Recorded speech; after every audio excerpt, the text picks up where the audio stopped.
It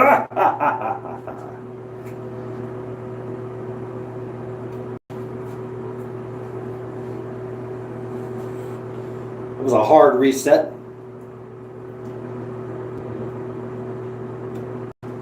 And it sucked.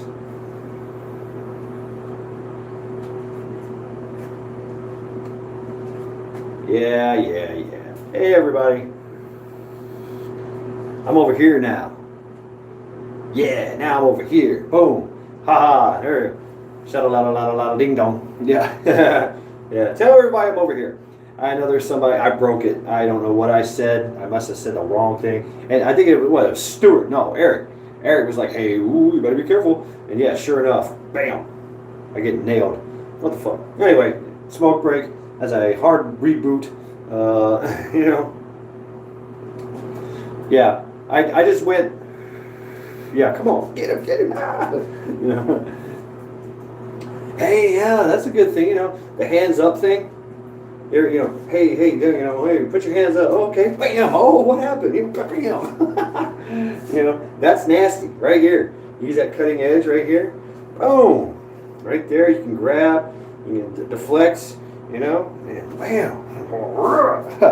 You know, them forearms and elbows are nasty. Let me tell you. Anyway, and you got some, you know, whatever. You can do this. You can grab. You can push. You can grapple. You know. Richard, what's up? Why are you not blue? I made you blue. Yes. Is this, which one is this? What was that Tybo guy's name? Oh, Billy Blank. Billy Blank?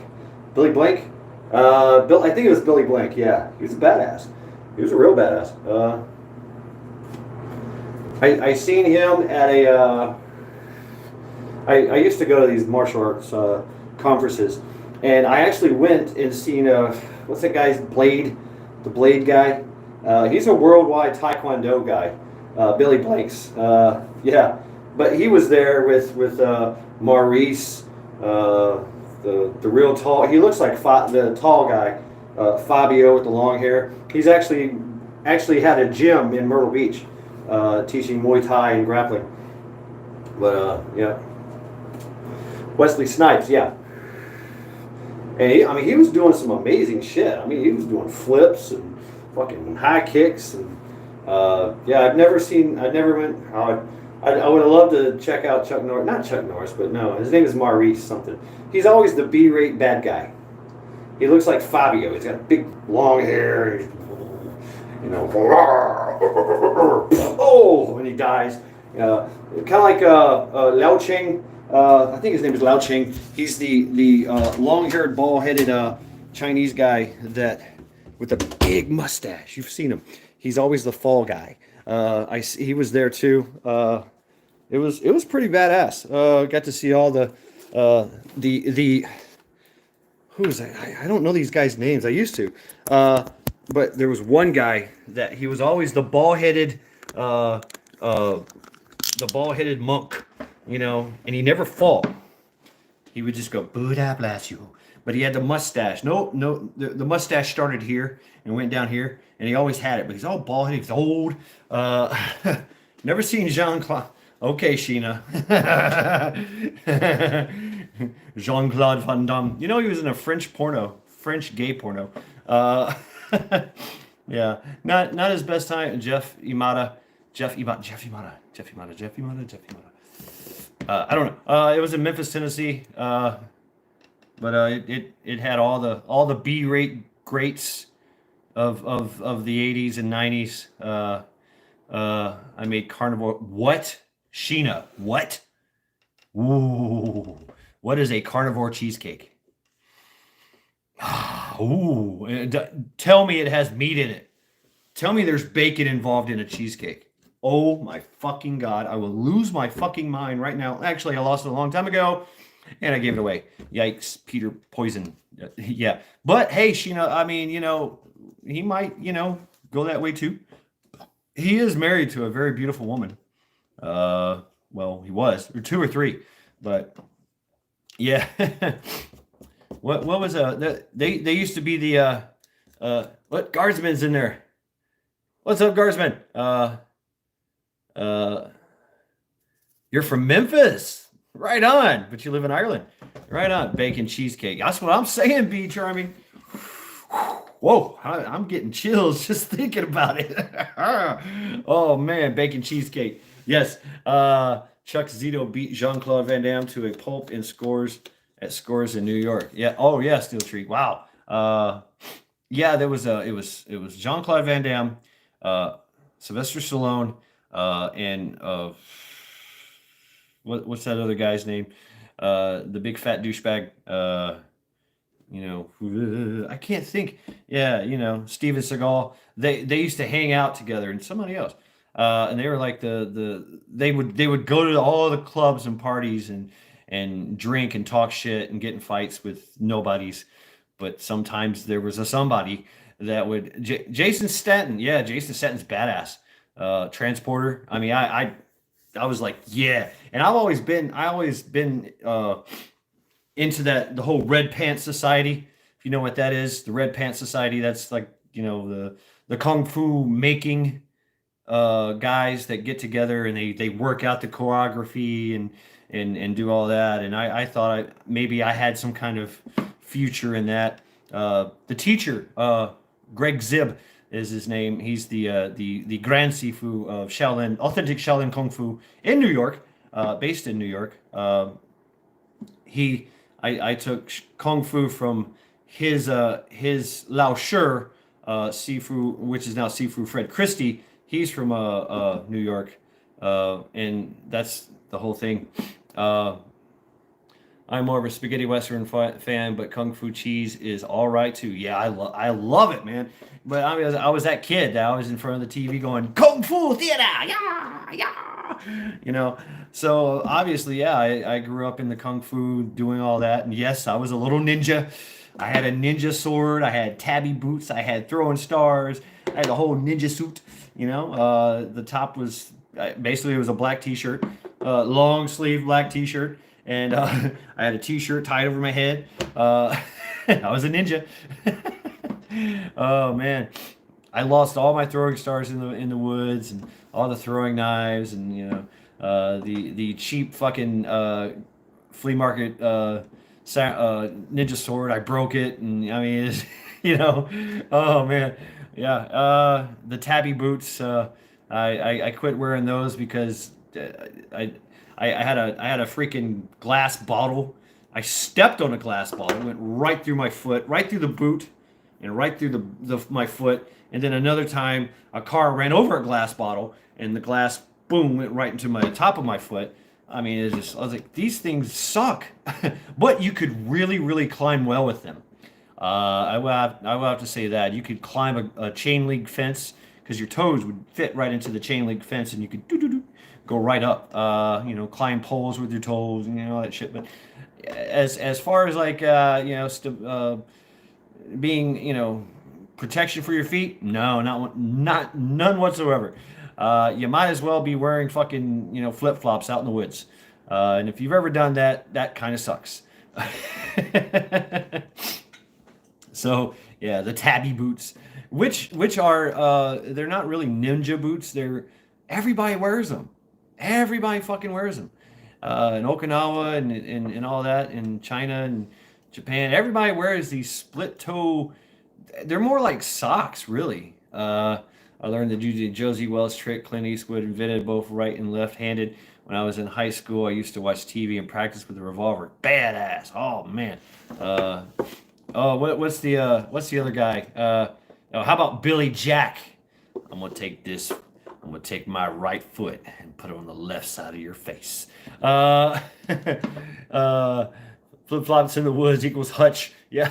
And there was a time when I wouldn't say I was U.S. Navy combats do the same thing. um, but there was a time when I would just run around barefooted. Barefooted with no shirt all my life. I mean, I grew up in Tennessee, and I would just run through the woods and didn't give a shit what I stepped on, and don't do this with ammo in the same zip code as your gun. Ooh, okay. I don't know what that is, Joe, but It's got to be good. Yeah, Billy Jack, man, Billy Jack. Yeah, I think he was a taekwondo. He's old now. I mean, I think he's dead now. Is he dead? Please somebody confirm that one. I don't know the stuff you're talking about, Matt, but you make it fun to listen to. Oh, badass, Be Charming. Badass. Well, Be Charming, what would you like me to talk about? Yes, Shad made me want it, so I kept it carnivore. Tom McLaughlin. Billy Jack information coming up. Barefoot on a farm, lots of nails through the feet. Yeah, I've had that. Think he passed. Thermite. Yeah, really. I think he did too. But I remember seeing some pictures of him. But yeah, I mean, he didn't weather well. He didn't weather well. So basically ran off. Somebody ran off from this chat a few weeks. Basically ran someone off. As I'm so embarrassed, but glad. Klingon. Yes, we know. I know what you're talking about. Yeah, which is kind of funny. I like to say this. Okay, look, all are welcome here if they're brave enough. uh, all are welcome here if they're brave enough. I mean, seriously. I wouldn't mind. I wouldn't care if somebody had a beef with somebody and they came up in here talking shit. As long as it was kept kind of respectable. You know what I'm saying? Calling people names and shit like that is no good. But defending and having an opposing view and trying to prove that view, yes, absolutely. Let's do that. Whatever. Bring it. And so I've been in a lot of chats where it was just a cuss fest, where everybody was just saying "fuck you" and "fuck this" and you're a piece of shit and you pee like a dog and all this and that, and it just wasn't fun. You get into these chats and you feel that energy and you're like, man, that sucks. And you try to say something and everybody's just like, shut the fuck up, fuck you. Like, who the fuck are you? And I'm like, well, fuck. I mean, I'm just watching this shitstorm happen and I'm like, whatever. What's this? Yes. Yes, Guardsman. I used to do that with I used to watch my little cousins. I'm going, let me see your finger. I'm going to show you something to take your mind off the pain. Works every time. Ah! and I would make them watch it. I would make them watch Major Pain. And they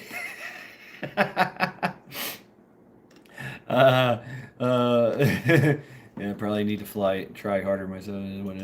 But my little kids, my little cousins, squat or lift a leg. Lift a leg. I don't even know. I just go. I just walk and go. That's an acquired skill. If you've ever been in a patrol and there's no stopping. Hey, excuse me, everyone. Hey, can we stop this patrol? I need to pee. No, it's just you just whip it out and pee on the guy in front of you as you're walking. So fuck it. Let's go. There's no breaking away. Nobody gives a shit. The guy you're peeing on, he probably cares, but he's not going to do anything about it until later. So you can get away with it. Yeah, Marines in the woods. Yeah. Now shit, you just don't shit in the woods. You wait till you get back, you wait till whatever. Challenge guy that says steer to the trail. I forgot his name already. Yeah. Oh, okay. Yeah.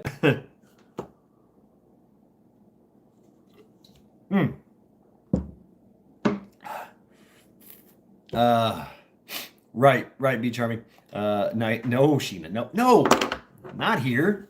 No, I go to my OnlyFans page, put in the promo code AXE, me a question, and pay the $20 and I will fuck a chocolate eclair for you.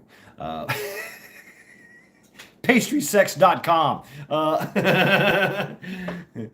Get you sleep, Tamara. I'm gonna make you boys strong. Yes, strong. I forget. I can't say it. It's been years since I used to do it just like it. Yeah. Show you something to take your mind off the pain. That was a great movie. It really was, man. It really was a great fucking movie. It's cheesy as fuck, stupid as hell. this super badass combat, Marine guy, and he's being put in charge of some ROTC, like actually like pre-ROTC kids.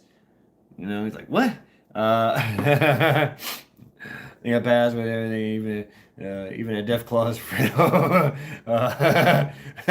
only $20. I'd do it. I'd do that for $1. Sorry, but that pissed me off. We all know better. We all know better. I don't know what you're talking about. That'll make me point. No worries from here on out. Yeah. That's where the Pope shit, Shad. He will get upset. Nice. Okay. Yeah. So I don't know. All right. Whatever. Anyway. Yeah. Right. Deathclaw. Yeah. You just. Oh man, I still have fond memories of fighting Deathclaws on Fallout New Vegas. I mean, Stuart can out troll the trolls. Yeah, he can absolutely. But we don't really have a lot of trolls, do we? I mean, it's especially in the community. I mean, yeah, we got trolls. We got people that are shit posting stupid jokes. And it's kind of funny when somebody gets butthurt about it. And you're like, oh, it makes it even funnier. You're like, oh shit, somebody got mad on that one. They're gonna be staying up all night, losing sleep about it.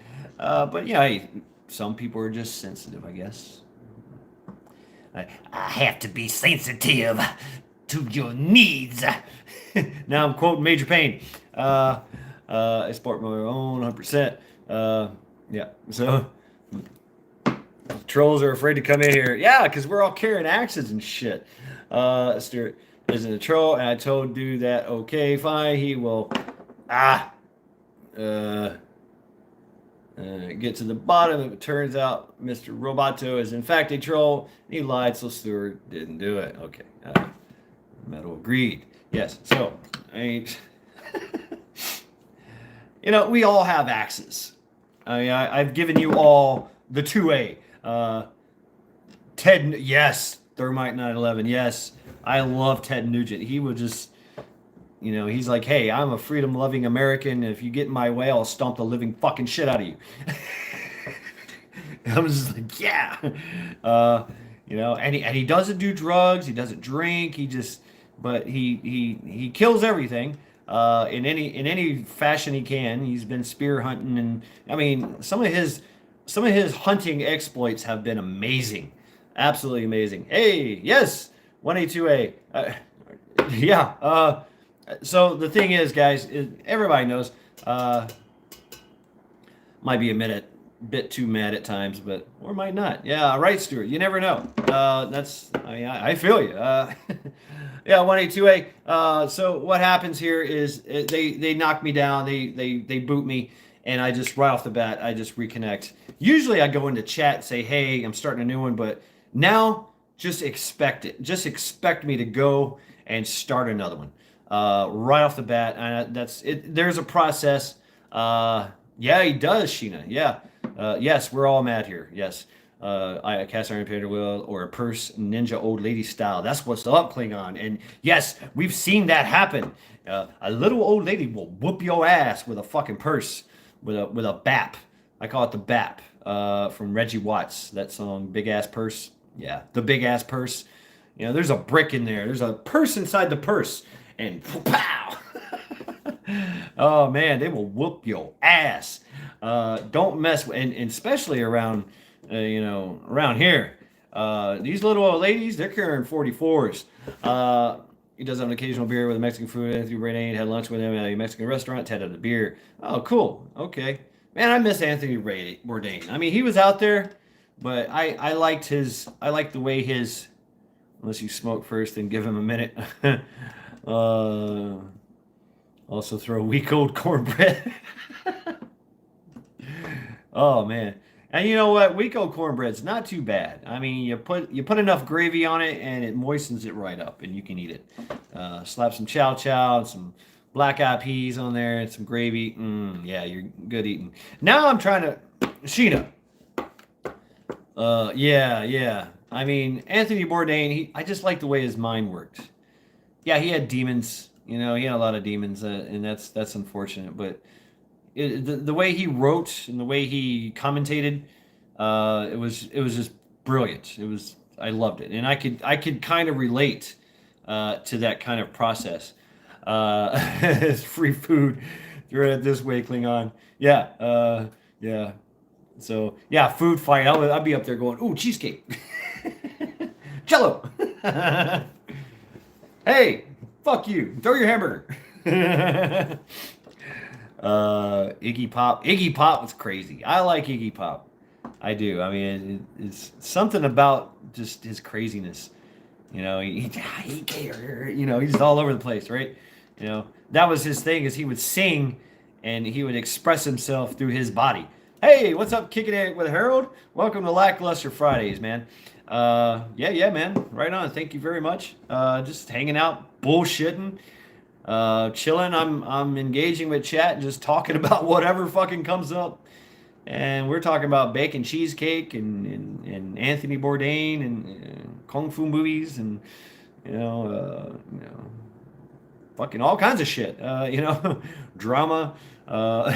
Be Charming getting booted. Klingon princess running people off with her freaking axe. Oh man, we're just having a good old time. Just having a good old time. I hope all things are well with you, Mr. Harold.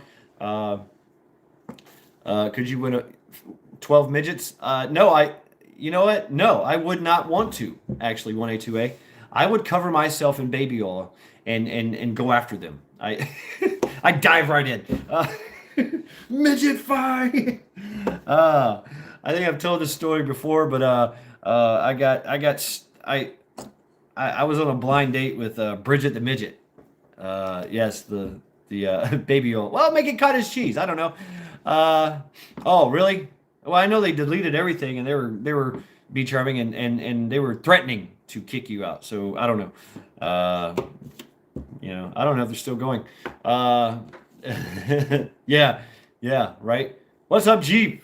Hey, welcome. Hey, everybody, put in your drop your links, man. Drop your links. Jeep, drop your link. Everybody, drop your links. Harold, drop your links. Everybody, you got a channel and you want to let it grow, fucking throw it on there. There's at least 16 people, 17 people now that will, look into it. B is famous. B is either famous or infamous. So, but I was like, oh, hey, Be Charming. She was like, mad. I was like, Be Charming. I go, Be Charming. And then it just started from there. I think I said every day, never forget, because they were talking about no one wants to lose weight. Everybody was talking. The show was they were talking about it was an after action report of actually what happened at was it called Abbey Gate in Afghanistan, where the bomber blew up those people. 13 American military service men and women died. Not to mention hundreds of other people, if not Americans as well in that. And that's what they were talking about. And he was showing it was the after action report from the Pentagon. They were going into just detailed analysis of what happened and how it happened and all the areas and everything. I am the Guardsman and here's my channel. There you go, guys. Check him out. The Guardsman. He's got some really cool shit on there. And yeah, where's your what'd you say your cousin? Yeah, you came in the middle. Yeah. Well, I don't know when you came in, but yeah. And if somebody would be so kind to drop 1A2A, Broussard Homestead's channel, he was in here. I know you guys are awesome and pretty good at that. I can't do any of that on my end. I'm sorry. And it's just me and a phone.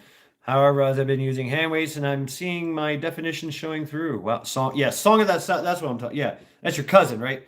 Song of the South. Drop his channel. He's blue now. If he ever wants to come back in. Yeah, Be Charming. I was like, oh shit, there you are. What's up? And I've seen some other people in there. Craig the Hunter. I've seen some other people in there, and it's just like, hey, what's up? But that's how it is. You run through these you travel the circles, and you find people and see people in there, and you're like, hey, what's up, man? How are you doing? Yeah, look at this. Everybody's dropping channels. That's great. Yep, yep. I mean, I don't care. Fucking do it. That's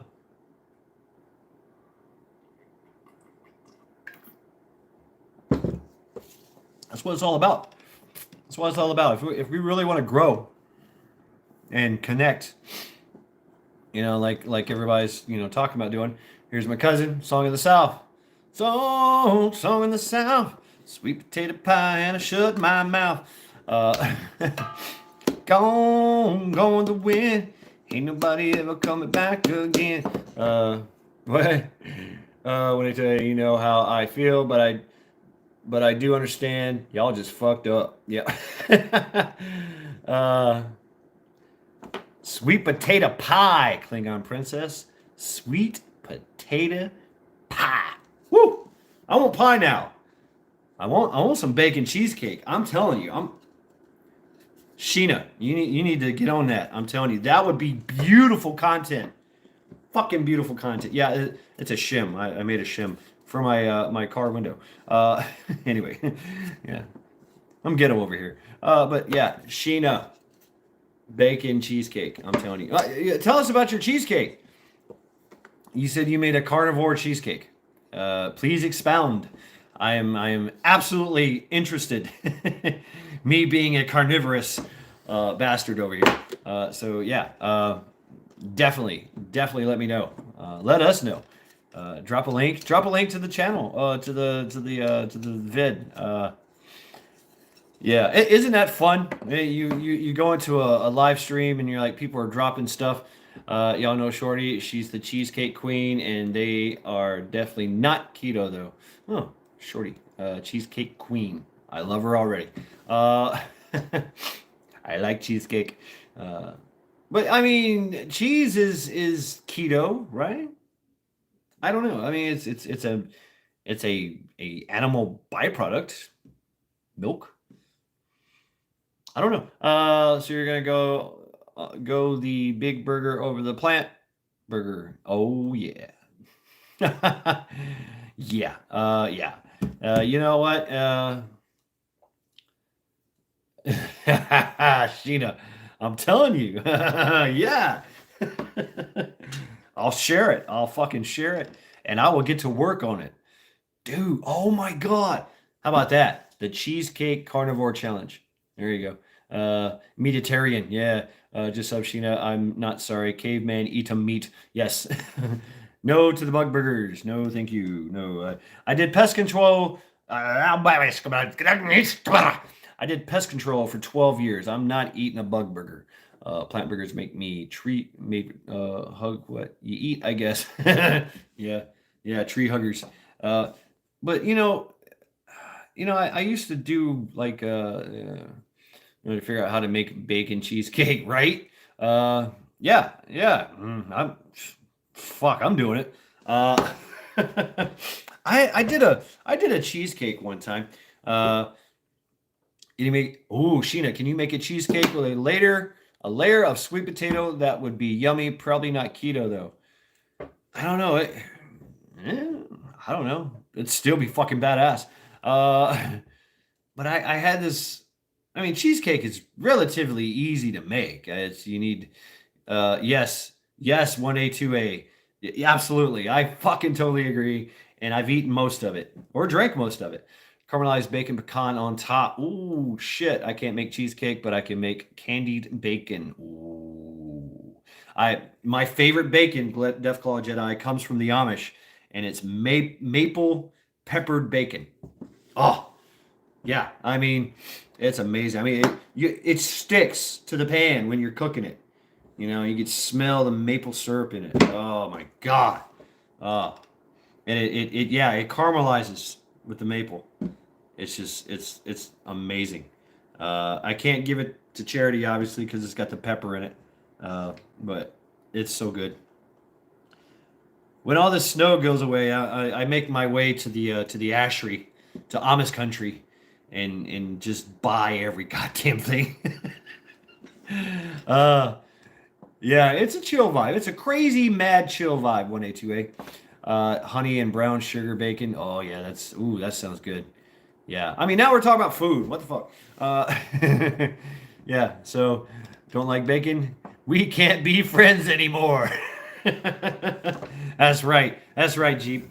And hey, you know what? We give the Canadians shit about their bacon, but hey, it's bacon. All right, it's bacon, and they like bacon too. They eat bacon just like we do, like our kind of bacon, their kind of bacon, Canadian bacon. Hey, we've all eaten it. It's yeah, we know it's like cooked ham, but hey, it's still fucking good, and we'll eat the shit out of it, won't we? I won't turn it down. You know. Oh, that's Canadian bacon? Oh no, thank you. No, fucking give me seconds. It's ham. Yeah. P meal. You guys were talking about that with Sean in North Shore. P meal. What is P meal? I have yet to look into that. I'm sorry. Yeah. Um, it's the clarion call for sandwich. We're taking food here. Uh, uh, yeah. I was told bacon and cheese and beer is the way to a man's heart. Yeah, it is. Yeah, absolutely.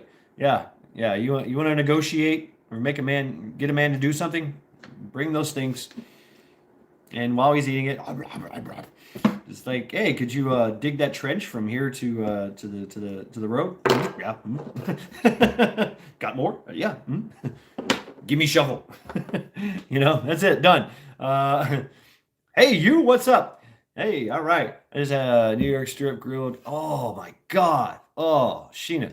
Bacon and pork jaw sliced thin, and the carnivore cheesecake food is not on my radar. Well, you said you started it, Sheena. Tell me what a carnivore cheesecake is. Please. I'm asking you a question. We all want to know what a carnivore cheesecake is. I mean, don't make me call, what's his name? Don't make me resurrect Anthony Bourdain to find out what's going on here. Canadians, what kind of gravy goes on poutine? I have access to fresh curds and can make French fries. She learned it's a sin to take it away. Yeah. We all got axes around here. 1A2A. Tomorrow is trial by axe, where we have someone very special, Boris Johnson. Yes, I think I did pretty good. Boris Johnson, Prime Minister of UK. Yeah, he will be on trial by axe tomorrow, 7 p.m. P-meal bacon. And I can't click on it as more. I can do it later. I will go through my chats and whoever I make. I'll make somebody blue or whatever. I go through chat. Yeah, that's just kind of person I am. You're like, hey, okay. I promised you I'd make you blue. Okay, boom. Kanukistan, but I believe it's beer cheese. I mean, I'll drink it. You gotta be careful with some of that Canadian beer, man. Yeah, I wish we could. Yeah, you do good with all you like. Yeah, Klingon princess. That would be badass. Okay, here we go. It's cream cheese, a little lemon, whipped heavy whipping cream. I don't use sweetener, but you could add honey if you like. Yeah, I'd add some honey. Everybody, stop what you're doing. Jeep will be right back. We have to stop the show for him. He's going to be right back. Now, carry on. Beer cheese and soft pretzels. Oh, with butter. Salted butter. Yeah, be charming. Yeah, that would be badass. What's this? Clubhouse. Like brown gravy from the powder. It's that beef gravy. Man, the freaking plow trucks. There's like 3 going by. The best is homemade beef gravy. I'm making it tonight. Oh man, yeah. We still got like I said, the snow has never went away. And the roads, they're okay. Now they're okay. They've been plowed. They've been salted. You're a gravy man. You put it on anything. Yeah. Yeah. I need to get back into making gravy. I actually blue cheese. Blue cheese. I like some blue cheese. It's an acquired taste for poutine, cheese curd only, and the darker the gravy, the better. Hey, what's up, Sean? I'm sitting here reading this, going, all right, food, yeah, taking notes, ingredients. What's up, Sean? Hope all is well. Skalu. Yeah. So yeah, Sean's a foodie. Hell, Sean's a fucking chef. What are we talking about?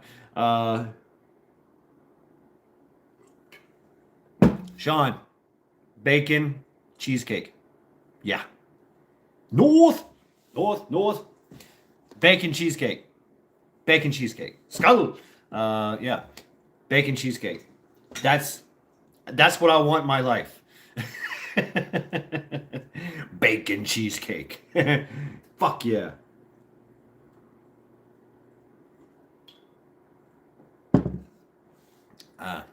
Right on, hell yeah. Hey, you. I was going to say, hell yeah. I do 2 meals a day. Not sure I can eat again tonight. I'm stuffed protein and fat. Hell yeah, Sheena.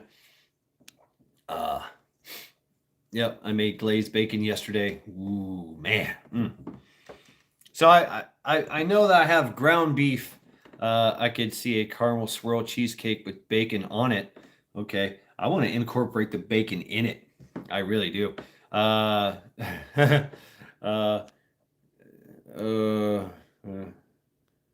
made a killer cream gravy with no flour. I roasted down a heavy whipping cream. Can't get protein. Hey, you, I saved it and clicked on it and da da da da da. Okay. Yeah. So bacon wrapped bacon with a side of bacon. Yeah.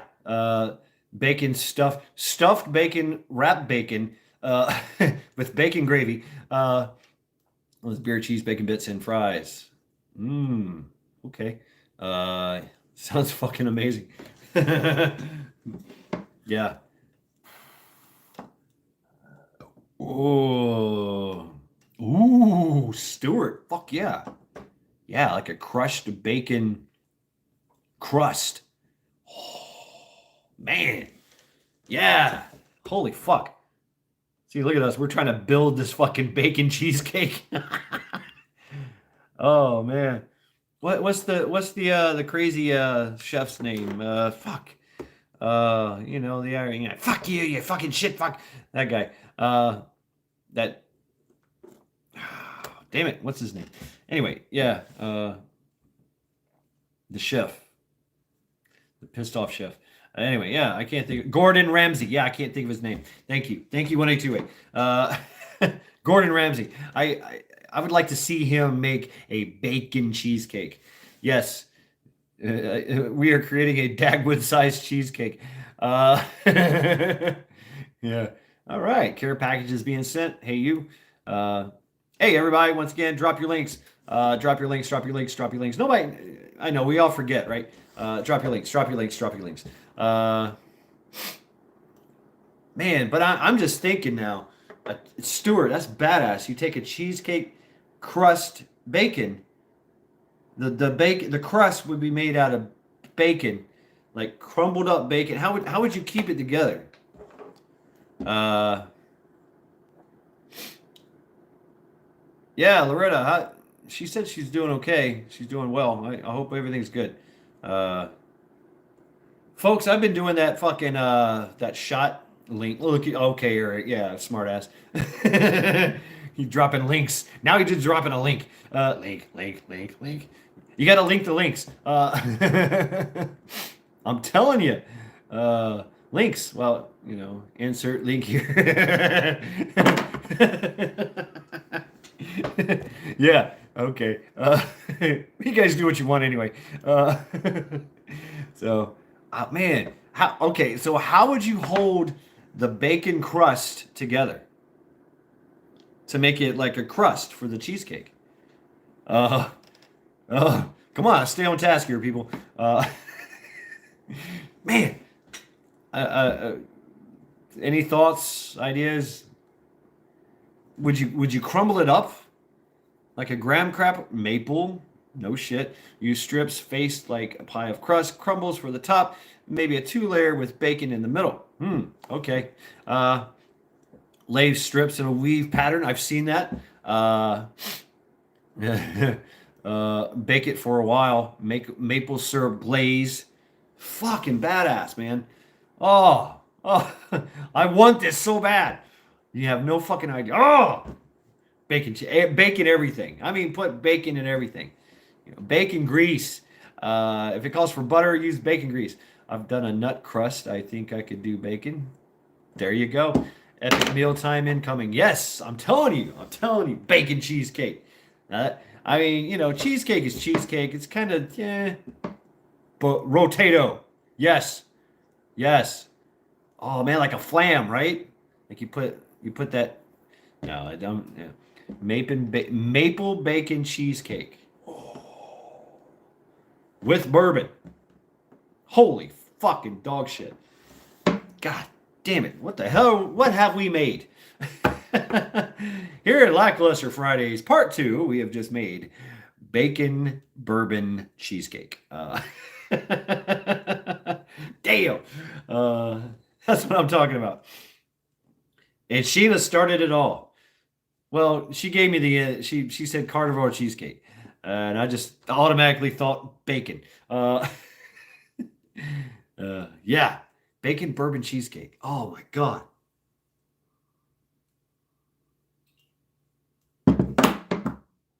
You think you just 20 pounds just from the chat food ideas? No, it's carnivore. I don't do crust, but you could use egg, bacon ground up, and sweetener. Sweetener put in oven for a bit, then add top. Okay. Yeah. The mastermind. Search bacon cheesecake on YouTube. Holy moly. There you go. Let's get them. Yep. See what's got vanilla bourbon. I like that. Yeah, we got some work to do now, Stuart. Yeah. Bacon bourbon cheesecake. Whew. Wow. Man. Oh, it's just nothing but awesomeness right now. Yeah, badass. What do you badass, Sheena? Be the mad scientist. Bacon bourbon exploding cheesecake. No, I mean, what you got there? Stealing tree.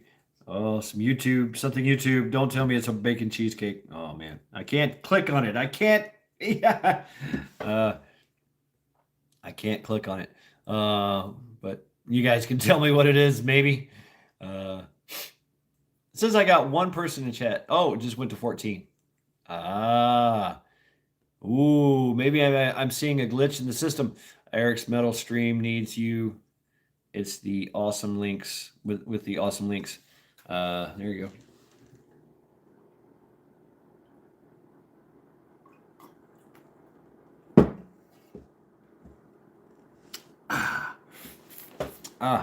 What are you dropping, Eric? It's got to be about cheesecake. Cheesecake, bacon, bourbon, cheesecake. Oh, I'm just trying to think. Careful with the last one. Yeah. Heed his warning. What the hell? Deep fried bacon cheesecake bites. Okay. It's not the same as a cheesecake, though. I mean, it's a bite, I guess. Yeah, but I want to eat the whole fucking thing. Lords of Acid. Oh, man, I remember Lords of Acid. What was her name? Tracy Lords. The failed porno star. She was cute. She was all right. I forget some of the songs, though. What kind of songs? What song is she known for? Lords of Acid. Wait, that's... No. Lords of Acid, that's the new ones, right? Is that a new band? Food Lust. Yeah. Okay. I'm definitely going to be checking out later. Give me food porn. And I'm not talking about, pastry sex or anything. But just just wanting food like that, it's kind of sexual. It really is. You're just like, I mean, bacon bourbon cheesecake. I would eat that and think I'm just making love right now. It's oh, I mean, oh man, I would just I would love it. It'd be great. Uh, a mukbang. You know, as Sheena, I looked into those. You guys brought that to my attention. I had no idea that kind of thing actually existed and was a thing. And y'all twisted my fragile little mind. Let me tell you. I mean, I watched some cute little blonde sitting in a car, eating this big bowl of something, and then at some time she had to open the door and blah, you know, make it. Oh, hold on, Sean. Maple bacon bourbon pecan cheesecake is the best I can come up with off the top. Ooh, badass. Badass. Homemade smoked oysters looks like a great channel. I may gain. Oh. All right. 4-song mashup by a band called Rock Sugar. Lead vocalist is a voice actor for Disney. Oh shit. Cool. Hey, thank you, Klingon Princess. The slits. Yeah, that was interesting. I fell in love with that song, and I love her. Uh, the story. I like their early stuff. I don't like their Rastafarian stuff. I really, it's very mellow and very. I didn't like it, but I like their typical girl. Heard it through the grapevine, and some shit like that. And their first original stuff, the energy was just it's a raw feminine energy, and they just didn't give a fuck. It was great. It was absolutely great, and you could tell, you could just tell they were into it. And then of course I watched the documentary, and those girls are still alive, I guess. Uh, I don't know why they. Ah, uh,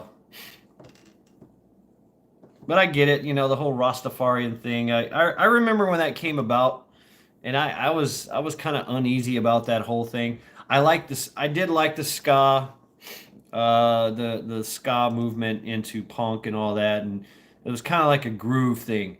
Yeah, yeah, Klingon, and that's what I was about.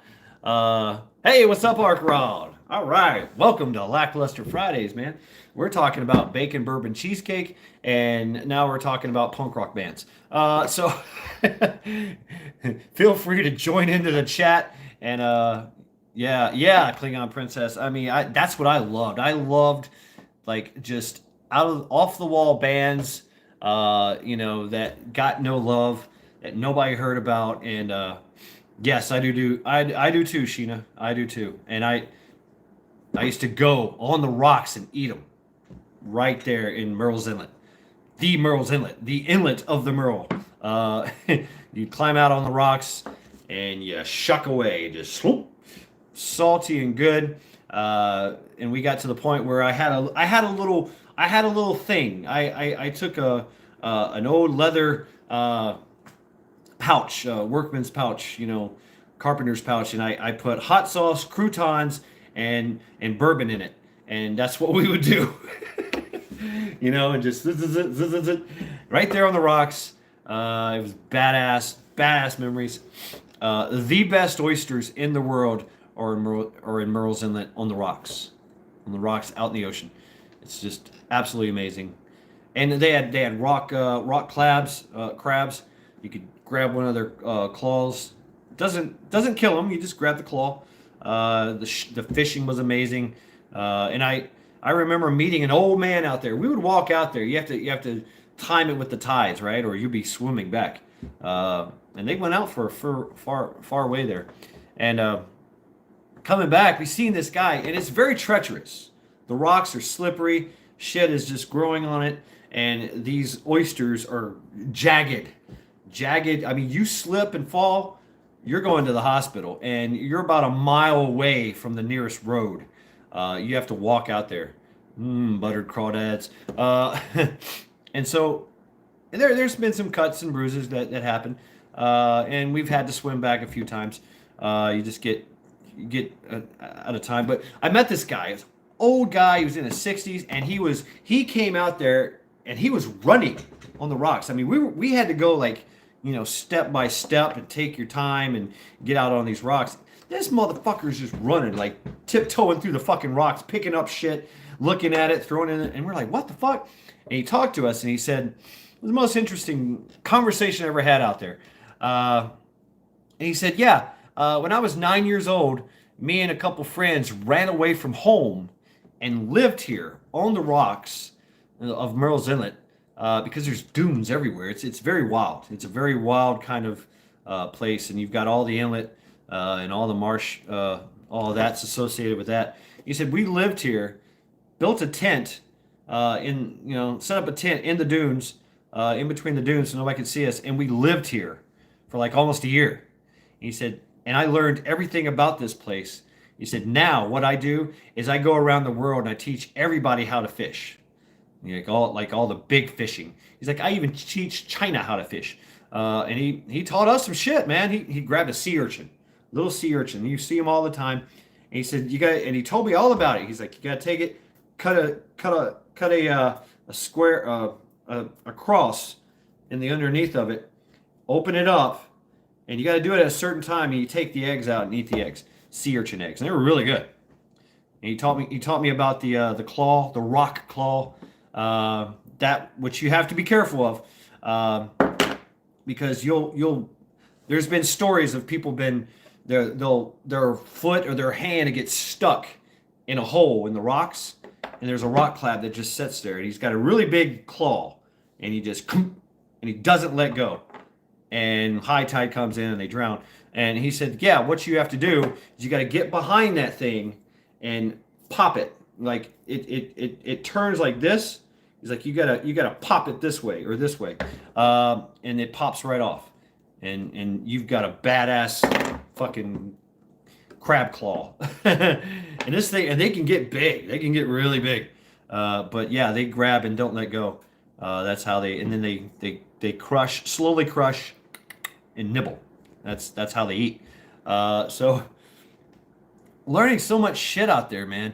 Then we seen there's a lot of large Asian nation buffets, and they would come, the family, and they're all family owned, and they would come out there and they would line up on the marsh, like 20 or 30 of them, and just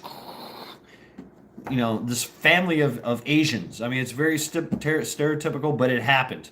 And, ask DNR about it. They'll pick anything that fucking lives. All the crawdads, all the oysters, all the fucking, all of it, all the clams, any kind of fish, any kind of crab, anything that's in the water, in their way, they'll pick it, put it in their pot. Doesn't matter the size, because there are size limits, right? And big, little, small, whatever. Out of season, they don't give a shit. It's going in their little basket, and they're gone. And it takes them about an hour or so to walk through the place. And you're like, what the fuck just happened? It's like, oh yeah, they just took everything. I have found that that I have a clam rake. If you guys know what a clam rake is, it's supposed to be, it's got it's a different kind of rake, but it's blunt. It's like a flat rake. They're not pointed, and then the spaces are just enough so that you're in spec. The babies slip through when you're going through the mud, and you only get the big ones. So I found that works pretty good out here on the snow. Yeah, crab claw and a hurt foot. So yeah, I mean, I loved. If I had crabs, I wouldn't mind if someone picked them clean. Oh man, I had crabs. There was a guy, rest his soul. He passed on, but it was in the Marine Corps, and this guy named Clem. We all remember him. He was from Tennessee, but he gave everybody in boot camp crabs.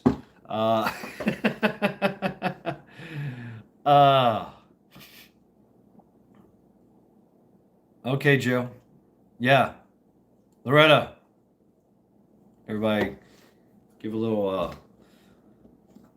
energy and prayers for Loretta. She's not feeling so good. Um, yeah, Loretta, hope you're okay. Hang in there. Hang in there. You'll be fine. Walk it off. Boot camp, yes, boot camp laundry. It was, yeah, and yeah. He was the one and only guy.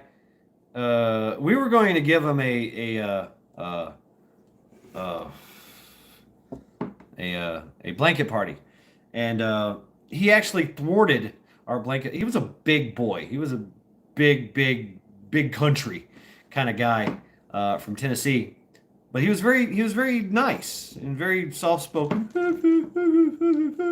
So, you know, but we were all going to give him a blanket party, and when we tried to give him a blanket party, he whooped like three people's asses right off the bat, and everybody started trying to hit him with soap. And he just started he threw his rack over, and that woke up the drill instructor in charge, and we all were like, oh, you know. We're like, oops, sorry. But yeah, he gave us all crabs. He said that he got it from a nasty hooker at the Greyhound bus depot. So hey, you're going to boot camp. You got to get you some before you go. So that's what he did, and he gave us the gift that kept on sharing. Thank you, Clem. He passed on. So to you, Clem, thanks. And I did get crabs, but then I found out that I'm one of the only people that I'm immune to that shit. Of course, you just got to cut your hair, which sucks. Say bye to his girlfriend. Yeah, well, he got out. He got out of the Marine Corps. No, he got out of boot camp and went to his duty station. I forget what he was doing. He wasn't a grunt or anything, so I never seen him. But he went somewhere, and then later on he died while he was in AIT or whatever training. While he died in a car wreck or something. Tanya, hey, what's up? Shave everything. Oh my God, scary. Yeah, we had to shave, and it was dry shave. It was dry shave, and it had to. Everybody had to do it all at once. It was very interesting event there in boot camp. So, I never seen a drill instructor so scared. They kept their distance. They were just like, you know, they would look at us and go. That meant okay. This is flutter kicks, side straddle hops, jumping jacks. You know, I mean, they would step back there and just do hand signs. Make us fucking. They wouldn't get in our face. Yeah, dry shave. You didn't. There was no lotion. You only had like when you went to the head, you only had like Clem. His name was Clem actually. Yeah, Clem. But thank you, Klingon Princess. Fat man just coming from Prepper Tribe Live, man. He's going off. I need lackluster Fridays. Hello. Oh, is he really? Damn, I'm missing it. Thanks for keeping it social. Yeah, we're talking about crabs from boot camp. Clem, yeah. And he was a Tennessee boy, so we were all just kind of like us. It was like three of us Tennessee boys, and we kind of, what's he talking about? Should we all go over there? Damn, I want to go over there now.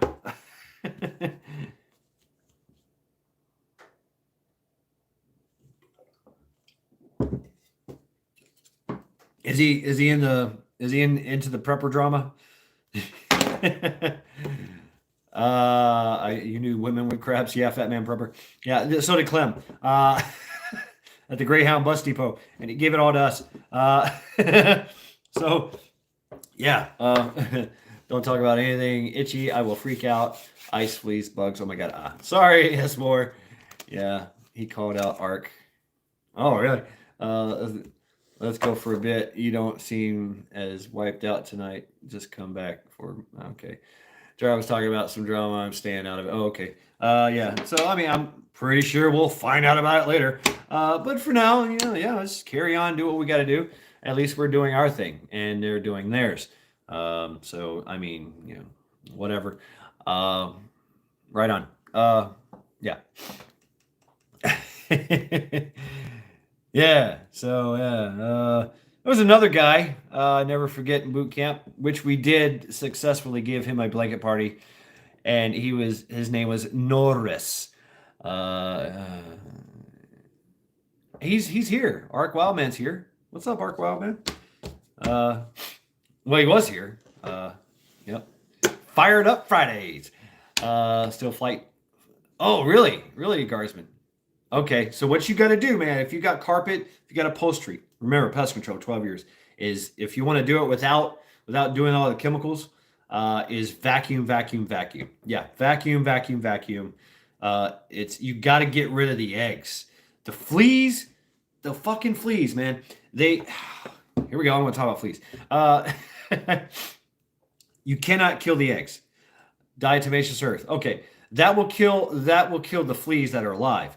Nothing kills the eggs, and the eggs they adhere to any kind of fibrous material like carpet, like upholstery, shag upholstery, whatever. And they will adhere, and it's hard as hell to get them off, but you can.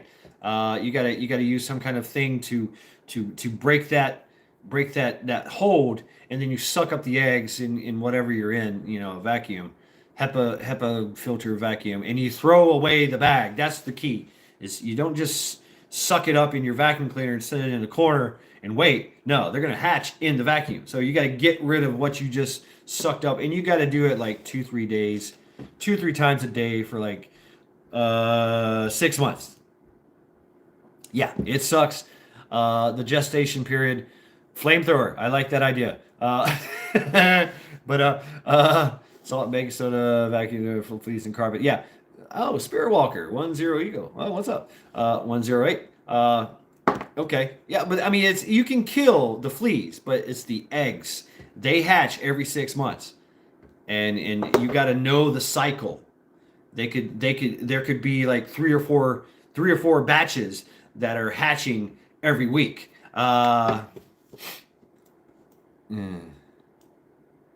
okay.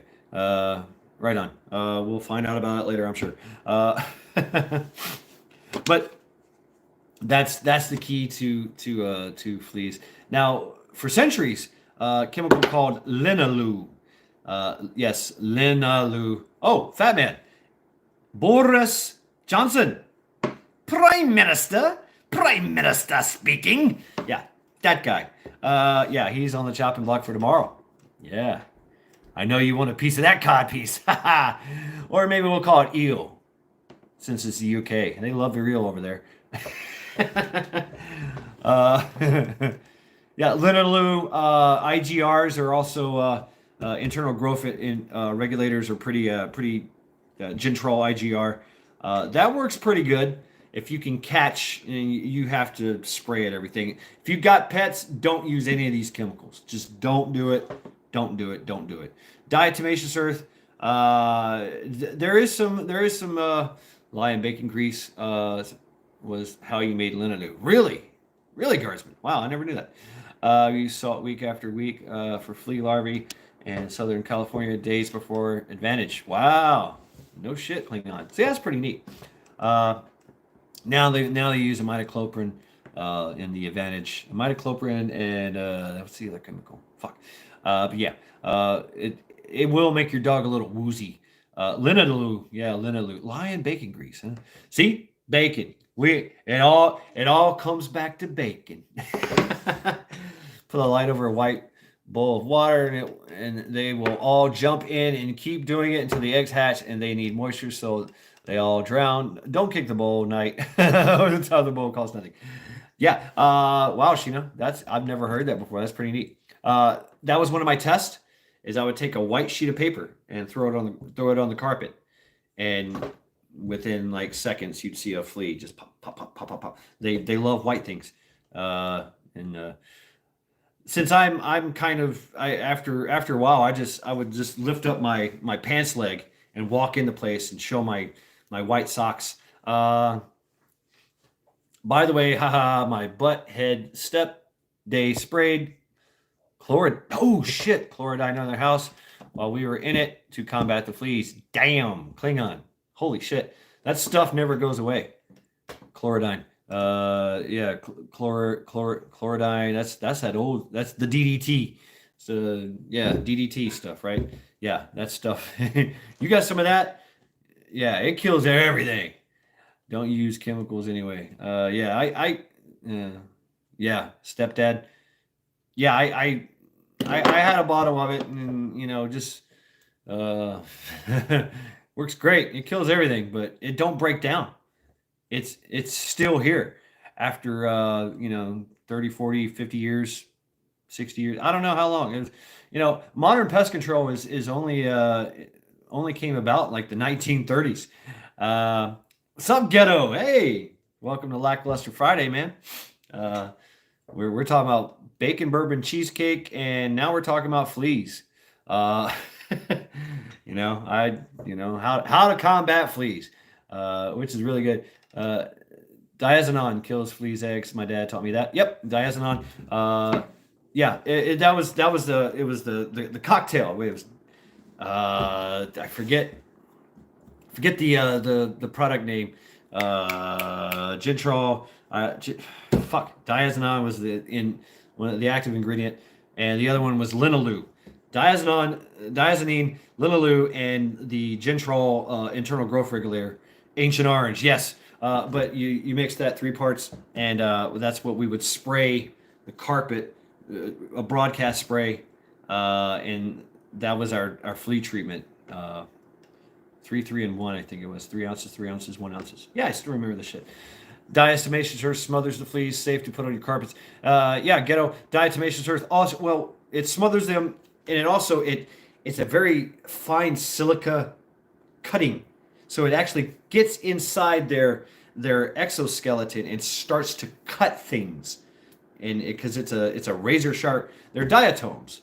They mine the old diatoms that were here millions of years ago, and they've set up the settlement. They mine this shit. And that's, shreds them, gives them, just cuts them all up on the inside, and it gums up their stomach, where they can't, digest anything, but it's a desiccant. It's an extreme desiccant. So it also, while it's cutting, while it's gumming up stuff, it's drying them out, but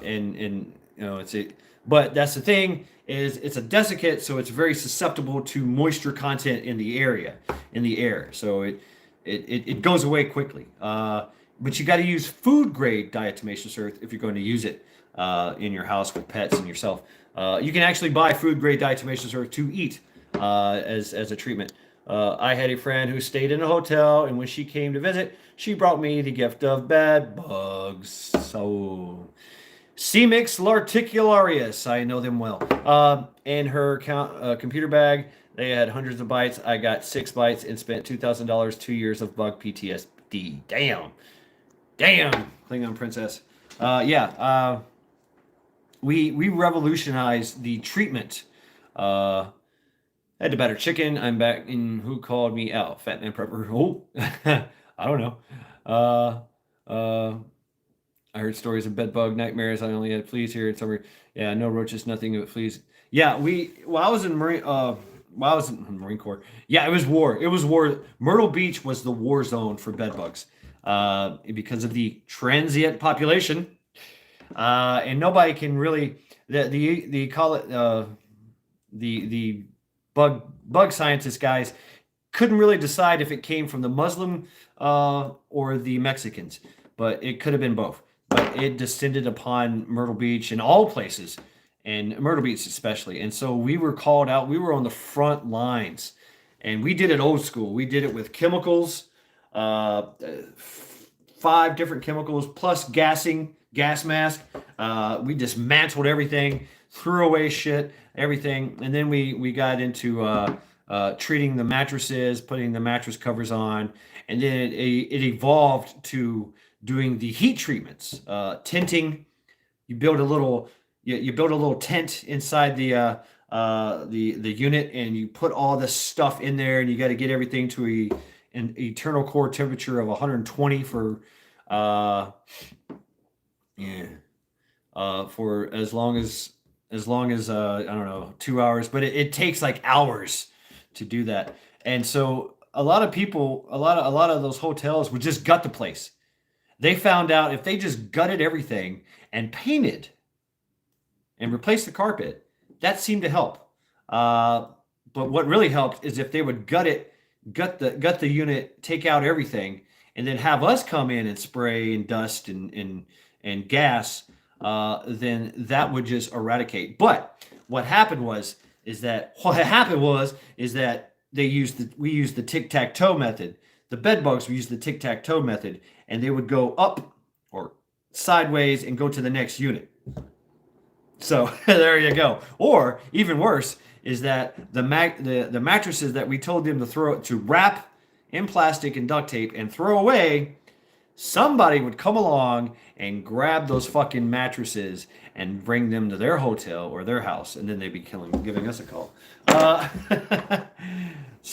yeah, C-Mix Larticularius in my car as well, and they said it was illegal, but I charmed them into it, and I feared I'd transfer it back and forth. Yeah, Klingon. Yeah, it's treating cars. It's not illegal.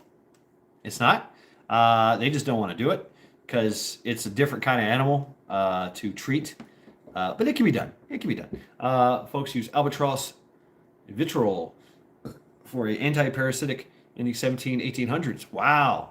Albatross vitriol. That's some kind of... no, Sheena, they're likened to a spider. They are C-Mix larticularius. That's their name.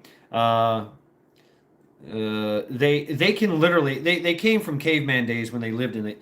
There's different species. The main species lived in the bird vomit. Oh, okay. Well, that's nice. Vitriol. Hey, you never know where this stuff comes from. It's pretty neat stuff. I didn't know that linalool was lye and bacon grease. Interesting shit.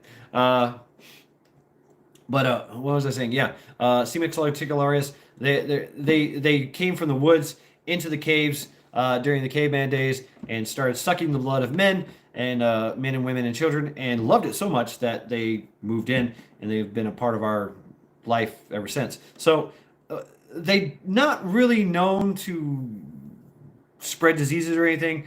But the thing is, they can literally go to sleep for a year without a blood meal. And then they have sensors that as soon as somebody walks in the room, they can detect carbon dioxide and go, oh, it's mealtime. And yeah, there's so many things I know about these little fucking boogers. I remember everybody's like, yeah, they got these little things. And there is a allergic reaction to the saliva that they when they prick you, when they stab you. What they really don't stab you, actually, their mouth parts, there's a tube, and inside of it is like two little saws that do this. That's how they cut. It's like two cutters that do this. It's pretty neat. That's how they're made. That's how they evolved. And they secrete this saliva that numbs the pain so they can get to the capillary, because they're going for your capillary. They're very small. And that's how they do it. But some people will get the little little red marks. It's because they're allergic to the saliva, but they've never been known to transmit any kind of disease. So there's that. Their sputum is basically your blood, your dried blood, which has been processed. So there's no real reason. It's kind of foul smelling. There's a definite smell to it. Oh, okay, yes, more. Yeah. But yeah. And there's been a lot of misconceptions about them. Yes, and that too, Kevin. Yeah, it's non-coagulation, because they want it to flow. Yeah. The best thing to use, Klingon, is a flashlight. A really good flashlight look around the beds and the cracks and crevices and the seams. We used to do inspections for like 20, $30. Boom, boom, boom. I could do that to this day because I don't need a pest control license for that. I can offer an inspection and go to these hotels and places and do that. I have met the bed bug sniffing dog. That's pretty neat. And they will walk in and is it like a cute little German Shepherd, about the size of Charity, and he's trained to sniff out the bed bugs. And he made a pretty good living in Myrtle Beach. Him and his handler, and we were in contact with him, but we found that the best way was to actually get in there and get in with a flashlight and look at everything. So local news said that this CDC people know this virus is released by humans, and and if you pee and spit, poop, pee and spit, so that they are wondering about the H2O process to make it okay for you to drink. Oh yeah, well they've been doing that for a long time, actually, Be Charming. If you go to your water treatment facility and if you've seen the rapids of shit, they have a rapid. Rapids. Rapid. It just they agitate the fuck out of it with all the chemicals and everything, and then they process it and they dry it. And it's a big fucking process, and then they give it back to you to drink. Sorry, S. Moore. Okay. Yes, S. Moore. Yeah. Yes, Klingon. They're everywhere. New York was the hot spot. Because that's where they all came from. And what you're experiencing, S. Moore, is something called parasitosis. It is something common to all of us. It's where you become hypersensitive because that's how we grew up in the woods, right? In the woods, in the caves, and we would feel some kind of creepy crawly on us, and so we would become hypersensitive, and feel our skin is a actual organ, a hypersensitive organ, and it would get all the blood would rush to the skin follicles, and your hairs would become extra super sensitive. You could literally detect, any kind of movement, and so parasitosis is that interaction and of parasitosis. That's what you did for 2 years. Yeah, I mean, it actually can progress into, oh my God, there's bugs all over me. But it's a actual condition where we evolved into that, and so now we don't have to have that. And so what Esmore is feeling is a little bit of touch of parasitosis because we're talking about it, and it's giving that emotion. There you go with the mind-body connection, right? The mind-body connection. And all we're doing is talking about it. And you're sitting comfortably, Esmore, in your home. Nothing is wrong. There's nothing around you. It's dead of winter, right? There's nothing. There's no bugs out here. There's no bugs in your home. But you're still feeling like there could be something on your skin or under your skin, or that's the most extreme case there, right? The under the skin part. That's crazy. Where they'll literally like scratch their fucking skin off.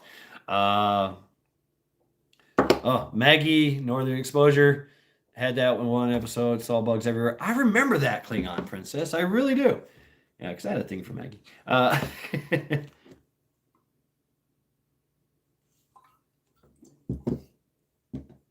Right, Esmore. Yeah. Yeah. And so it ties back into the Marine Corps. When you're in these swamps and jungles and you're crawling through the tundra or through the flora and the fauna, everything is on you. Everything is crawling on you, and you can't move. You just gotta stand there, or you're on the floor, and you're crawling. You have snakeitis. Everything is singing in the air as a potential snake. Kevin's like, I'm taking a shower. I'm out of here. Fuck you guys. There's no bugs in the shower. All right. Okay. All right. If it's very uncouth for you guys, hey, we'll change the subject. Bourbon bacon cheesecake. Maple bourbon bacon cheesecake. Denise, how are you doing? Snakes? Nope, nope, nope.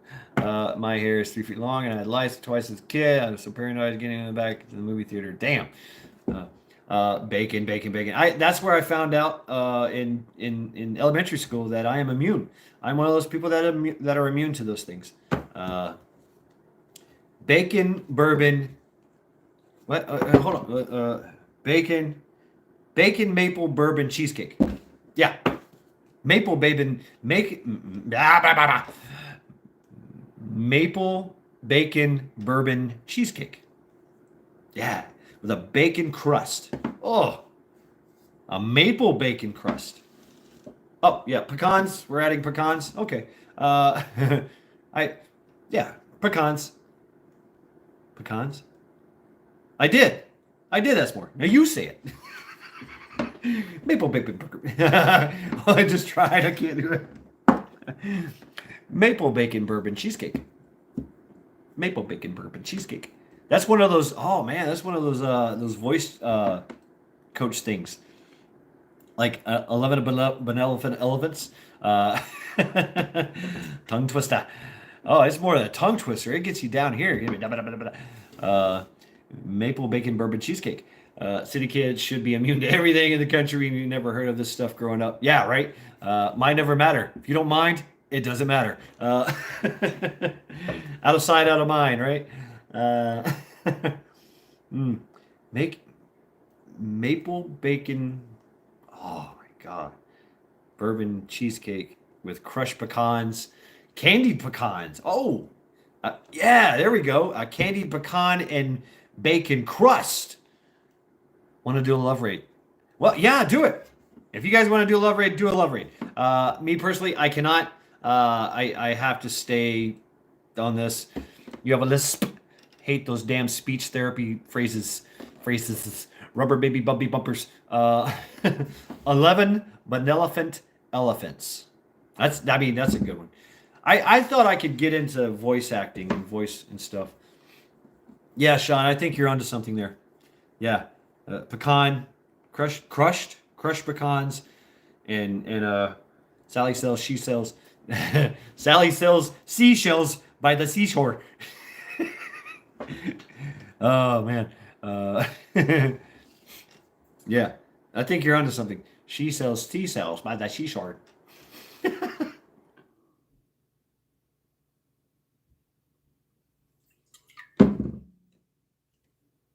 Crushed pecans and bacon.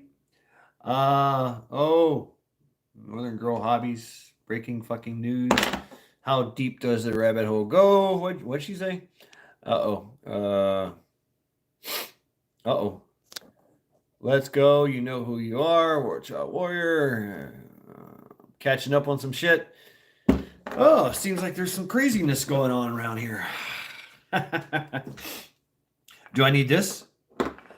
Yeah, there is I've got one. I've seen it. I use it all the time, Klingon. Oh, someone else that has speech therapy. No, I just try to. I thought I could do voiceover stuff.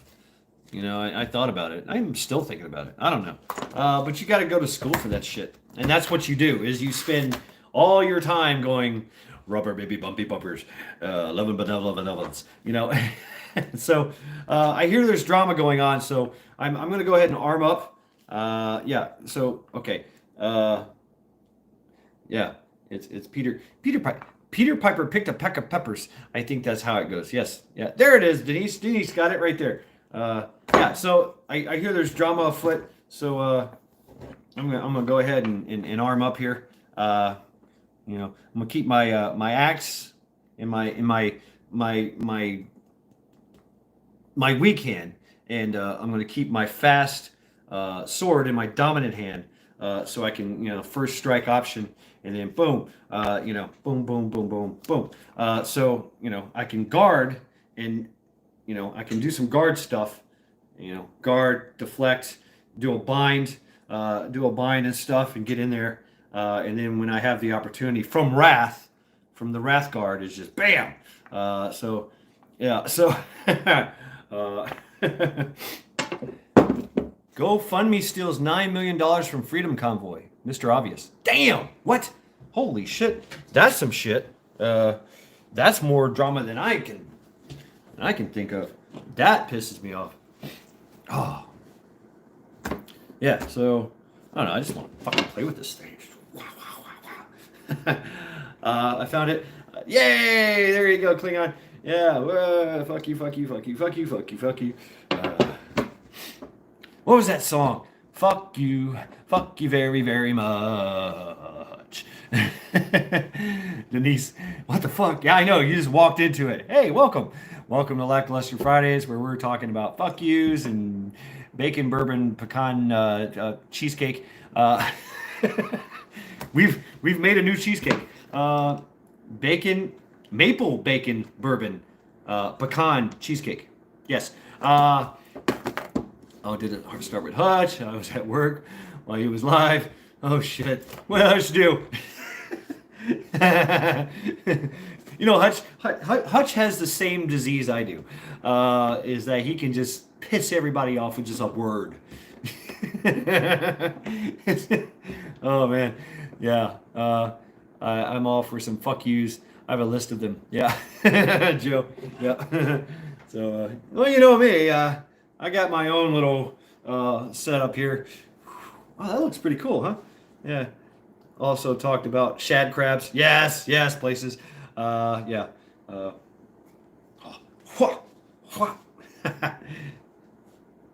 Let's see if I can get him in the net. If you're wondering, it's Guns N' Roses. They're out to getting me. I'm fucking innocent. They won't get me. So, oh, Charity, I woke her up. I'm not sure where Augur comes into this. He's always been respectful and kind to me and Hutch and liking it. And I hate relationship. Chad, if you have a conniption when you hear this song, yeah, I'd like to. You'll have a conniption when you hear this song. Oh, okay. I have to. I can't check it out now, but I'll have to check it out later. Thank you very much, Garsman. Yeah. So, give me something. Give me something to go on. To whet my appetite on. Yeah, and bed bugs. Yeah. We talked about. My mom mentioned that I should watch The Great, if I didn't mind the F word. Remind her that I was married to a sailor and a fucking trucker, and I can make them both blush. Best laugh out of mom. Klingon. Mr. Brownstone. We've been dancing with Mr. Brownstone. No More Fucks to Give by Thomas Benjamin. I like it already. Sorry, all out of fucks here. No fucks given. Yeah. I'm digging it already. I like that meme back in the years when I was in Facebook. There was memes coming out of Afghanistan. Zero fucks, right? And that was where, you know, how the best way to do room clearing was you pop a grenade and throw it in the room. No fucks given. You know, so it, rah! You know, I remember doing that shit. And you gotta whip it, you know, whip it. So, you know, if somebody catches it, you know, you can throw it back. So you gotta whip it in so it bounces all over the place. Like, well, you know, what if somebody's behind the couch and you want to throw it directly into the couch? I mean, obviously you can't. You know, the idea was to whip it. You know, like whoom, throw it back, throw it around the corner, past the edge, not expose yourself. And then just the memes coming out of Afghanistan of these guys just. You know, there was one I remember. He was upstairs and he just took the grenade and he was just like, eh. That was probably my favorite. You know, he's like, no fucks given. How do you clear a room? No blaming charity for the smell. Appetite for destruction. Yeah. We've got the appetite for destruction, don't we? Maple bacon bourbon pecan cheesecake. With a bacon and pecan maple crust, which Sean just came up with. Ooh, whip it into shape. Go forward. Go straight. Whip it. Whip it good. When you have a problem, you must whip it. Yeah, the Devo with the funny hat guys. What is this? MBB. Oh, the safe word. Yeah, yeah. Oh my God. Yeah, I thought about. I'm not monetized or anything, y'all, and nobody sends me any kind of money, but all my life I've always wanted to make just fucked up T-shirts, and I think that would be a great T-shirt. Is the making the fuck I can't even say it maple bacon bourbon pecan cheesecake and just and some other things my Roostifer and of course Tra by Axe. I think I should capitalize on this, but I don't want to go through Demolition Ranch and all that. You know what I'm saying? Bunker branding. And I don't like the idea of paying $35-$55 for a T-shirt. Which I have in the past just to support. I bought the Kentucky Ballistics one. Just put a thumb in it. But I bought Northern Girl Hobbies Zombie Outdoors hoodie just to support screen print. I want to do it here. I want to do it locally. I know a guy. Hey, I know a guy. But I'm the artist. You know what I'm saying? So I want to draw. I mean, the way I used to make T-shirts is I would literally fucking draw on a T-shirt. I've made a few in my time. And that was it. That's how I did it. Northern Girl Hobbies has convoy updates. Yes. I just seen it. Something, she just put it. I got places that we're going to look it up. But hey, folks, I'm going to leave you. I'm not going to turn it off or anything, but I got to go to the bathroom. Got to make a head call. Really got to pee. Oh shit, it's snowing again. Great. Shit happens. Find a handy wipe. There was some really interesting sayings I had from friends back in the past, and one is from Amanda, my friend Amanda, and she was Wiccan, by the way, so she wasn't Christian. So I apologize if this offends some Christians, but I thought it was very fucking funny. Is that the whole Jesus is coming thing? Jesus is coming, Jesus is coming, Jesus is coming, and she'd go, somebody better have a really big hand towel. Quick, get a big hand towel. But anyway, I gotta go. Yes, don't move, anyone. Shad will be right back.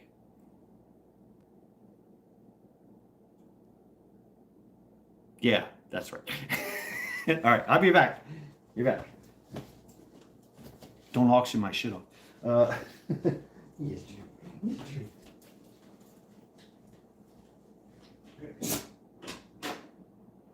I gotta close the door. I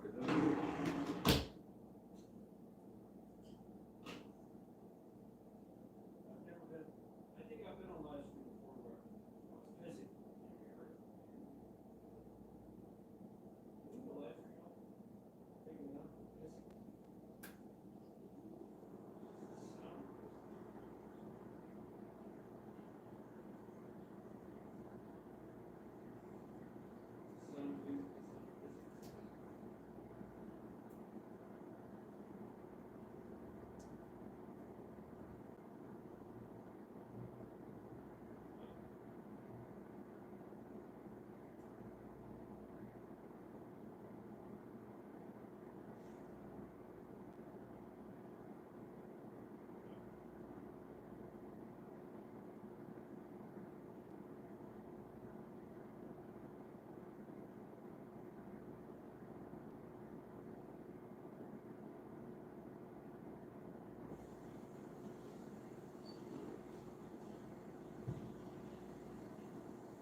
let's get into this, shall we? Yeah. What's up, Jerry? Okay. I got you, girl. There you go. Here you go. There you go. I'm back, folks. Yes. There you go. Feeding the charity. Oh, she didn't want that at all. Okay. Yes. I'm back.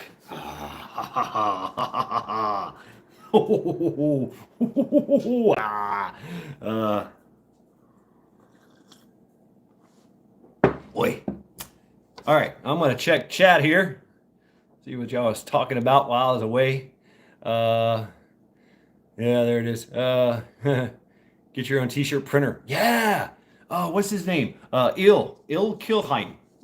I think his name is Il Kimheim does that. I need to look at him. Screen printer so you can draw it. Oh, no shit. 50 for the North. No, S-More. I went in my bathroom. Did I just go pee on the deck? No.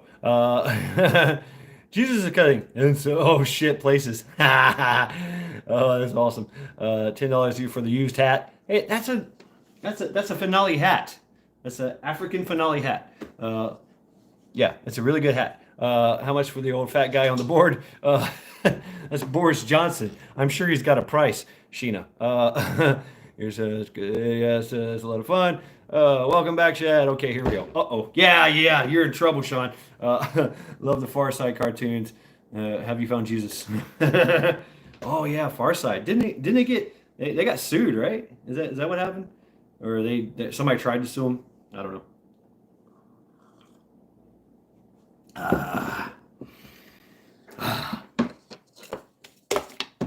Y'all couldn't hear me pissing, could you? No, probably not. Probably not. No, I don't think you did. Yeah. Yeah, it's fucking snowing now.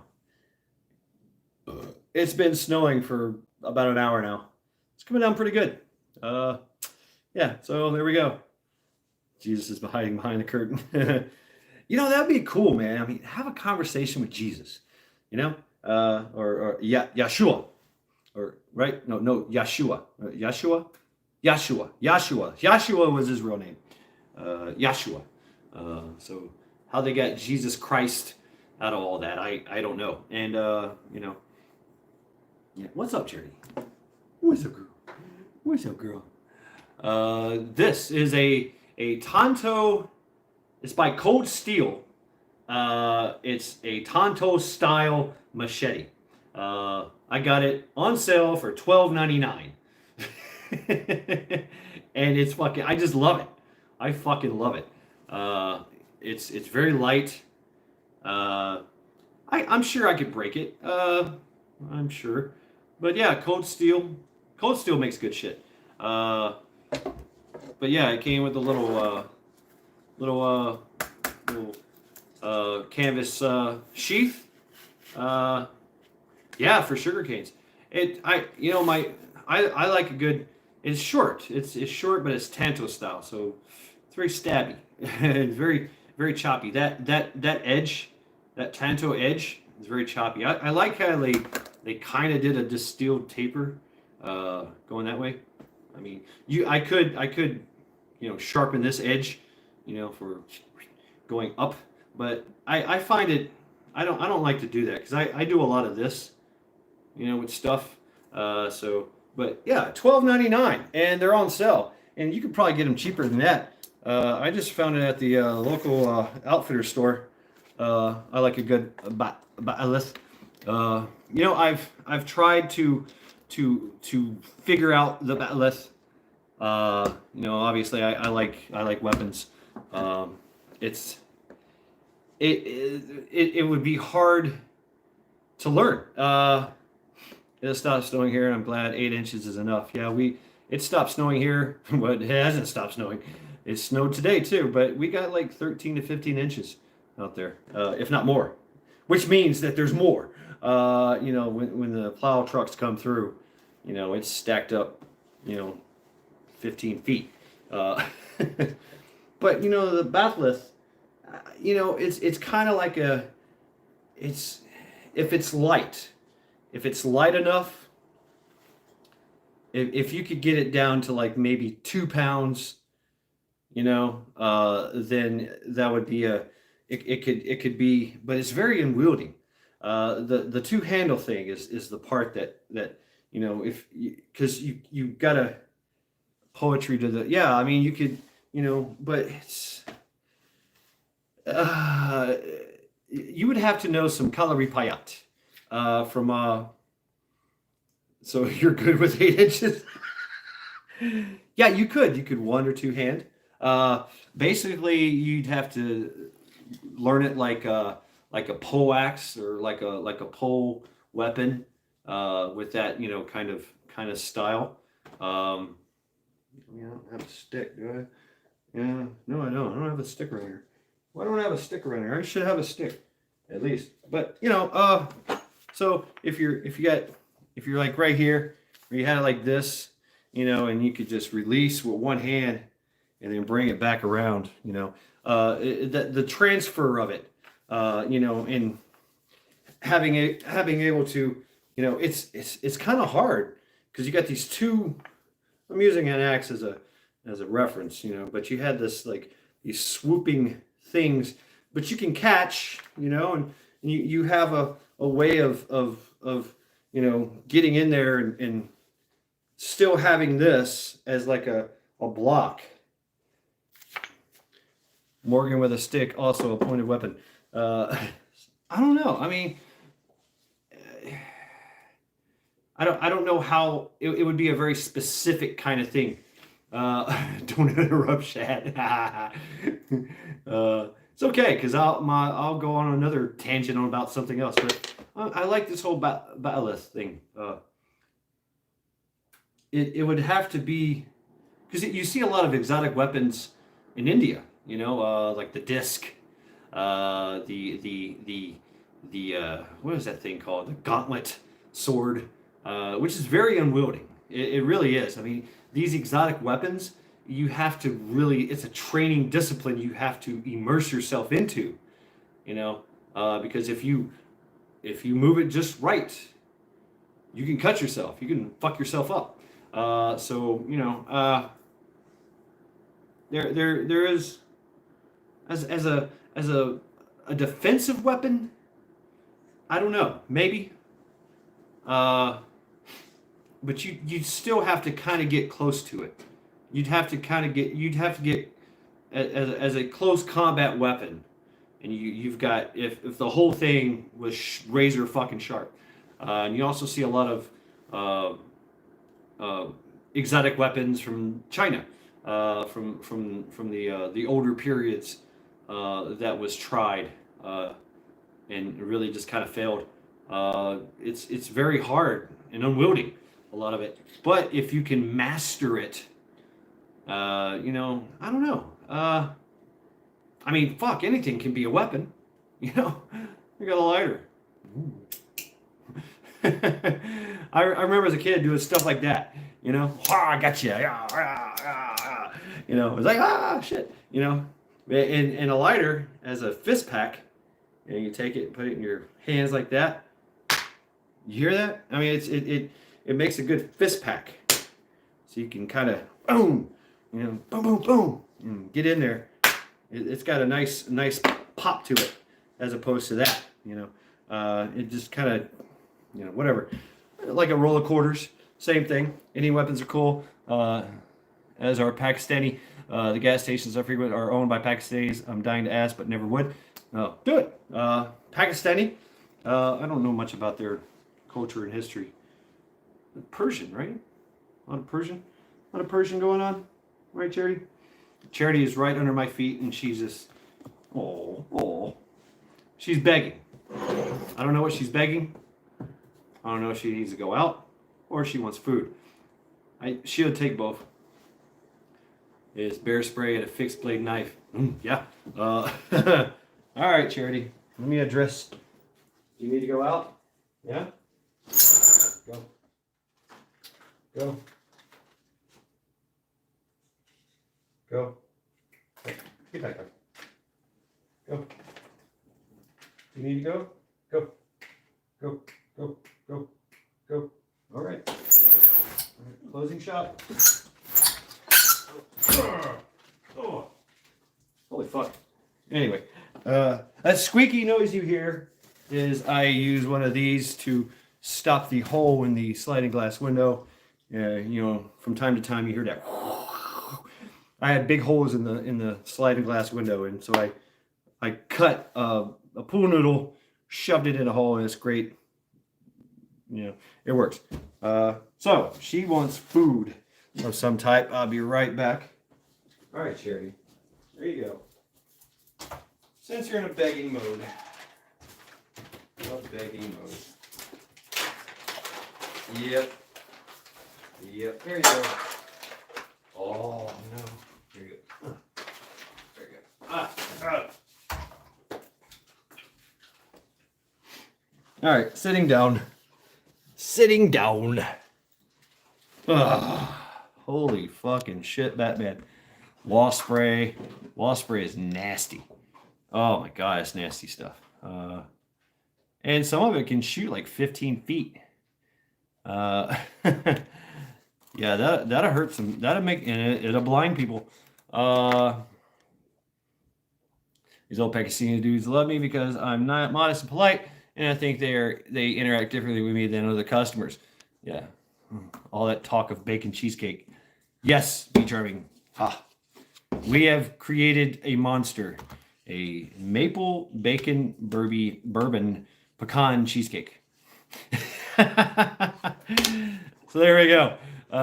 This is breaking. Oh, we're breaking. Breaking news. Broken brews. Bacon covered batleth. Oh. Ooh. I wouldn't fight. I wouldn't fight it. Getting cut by bacon. I'd be trying to bite it. Yep. Sound the klaxon. Joe Morgan has breaking news. Breaking news. Breaking news? Lay it on us, Joe. Share the intel. I'm sure we can laugh about it. Link us up. Yeah, link us up.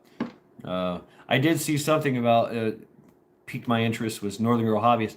Shad is a creator, a chef, artist, writer, survivalist, and Viking and son of Thor. I would say more along the lines of the son of Odin. I'm more of an Odin. Yeah. Thor's stupid. Thor's kind of stupid. Sadly, I thought that Canada would have done would have done that a while ago, and now they have suspended the entire Constitution.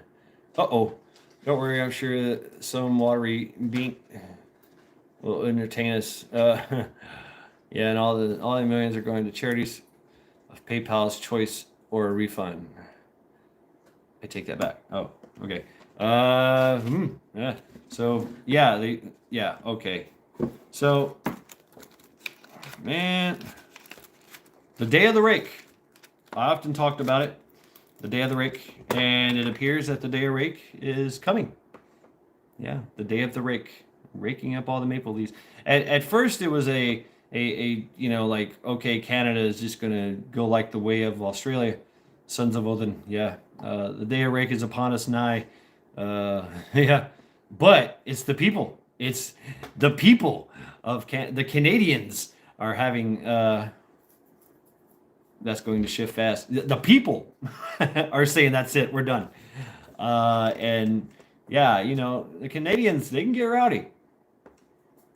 Yeah, roll the footage. Roll that beautiful bean footage.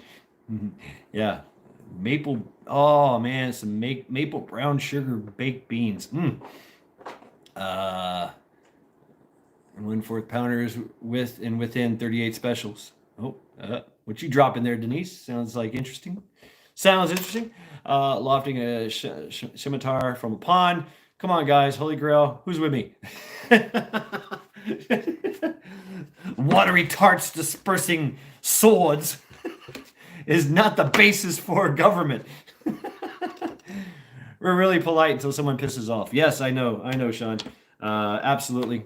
Yeah, you guys are just absolutely just super nice and kind of non-confrontational, but you're sensitive. So if somebody does kind of make a confrontation, you try to Canadians try to go about a way of calm down, calm down. Okay, fuck it. you know, yeah, like you say, polite as fuck. Yeah, they'll tell you to calm down, and then they'll punch you in the face. And I told you to fucking calm down. You should have fucking calmed down, eh? Sorry, mate. Sorry. I don't know. You got Australia in there for a minute, but Australia's the same way too. Very non-confrontational. Very just. I think they have a saying: "She'll be all right. She'll be all right. No worries." I don't know what the Canadians say, but you know, I've been in some fights with Canadians. Yeah, where do you think hockey comes from? They'll whoop your ass. They'll fucking whoop your ass. And then they'll drag you up and pour some beer down your throat. Okay, hey Sean, watching Sparkle Toes prep reading every other paragraph. He's switching between English and French. Is that a standard? Okay. Okay, we need him there. I prefer the Scots. Yeah, the Scots. Yeah, the Scots get to cussing and you can't understand what they're saying. It's all the fucking shit about, and that's it. And they're you just can't contain them. And they grab their. Yes, he is definitely a douchebag. Well, I would actually call him a colostomy bag. And I didn't bring it up. I should have brought it up last week, but he is the illegitimate son of Fidel Castro. It's true. It is true. We all see what Tucker Carlson did. With that. Who's the daddy of Justin Trudeau? And yeah, it's Fidel Castro. Alberto announced last night. Damn, they just got me again, but now I'm back. Into all related business beginning next week. Another project's about to follow. Yeah, and that's it. It's gonna keep going, because they have to bend to the will of the people. They have to. And Sparkle Sarks, he's got no place to run. He better leave the goddamn country. And you can attest to this, Sean, that he is just a lackey for the crown. That's it. I mean, the crown is calling. This guy is calling the shots for what goes on in Canada. And this guy is a fucking lapdog for the EO, as I'm calling them, the EO. I'm not calling them the world elites anymore. I'm calling them the elite occultists, the EO. And they are. They're a fucking cult. Really are. I mean, you can call them a cabal. You can call them, this and that. And I like that too. That's cool. But I'm coining the term the EO, elite occultists, because it's exactly what they are. They will bend, but they want to force the conversation with the truckers. If they don't want to, bend over and take their taxation. Yeah, and that's the thing is they're going to the authority is going to try to intimidate. They got their marching orders and they don't know what to do with it. So a lot of those RC MPs and Leos are really and military are really starting to question their loyalty. I'm like, wait a minute here. This is getting out of hand. This is getting out of hand. I mean, when you see, yeah, when you see, I mean, I've seen it. Yeah, you got truckers and they're big burly men and most of them are white and okay, you can see where that's going with that doozy bats. Okay, I like that one. They are going to drag shit out and lie. Yeah, I mean, but when you start seeing women, of all different races and cultures, kids. I mean, the cutest little thing was this little girl, and she's got this sign up, and she's decked out in her little, but she's like this tall, just cute as a button. And she's like, the truckers are going to save us, and she's protesting, and everybody is sending massive amounts of money and food, water, medical supplies, everybody's sending fuel, and they're getting through, and they're just some of them are just blatantly just walking past the police like fuck you, man. I mean, total non-compliance. I've seen everything I needed to see when nose picking put up the video of the negotiations, and I was like, "Fuck yeah!" They were basically like, "No, this is not a negotiation. We're giving you this is our demands, and you're giving us demands, and that's not going to work. Negotiations are over. Basically, you're telling us no, and we're telling you, fuck you. We will not comply, and here it comes." So yeah, I mean, in the if you guys, a lot of you guys that work in the have been in front in the shot that gets heard around the world. I've been fighting a Cold War since the Berlin Wall fell. Wow, Garsman. Yeah. I mean, I don't know, Sheena. See, here it's not. They know better. They might. Now Biden did kind of, he tried, but he just got shut down in the Supreme Court. So the only thing the only thing the regime has is a verbal command. That's it. I demand that you do this. Shaquille O'Neal comes out against mandates. Wow, Shaquille O'Neal. I just seen that update on Officer Tatum. You guys, check out Officer Tatum. I like him. He's cool. Let's get into this. Yeah, now I got a shim, and it's also a training aid. 1, 2.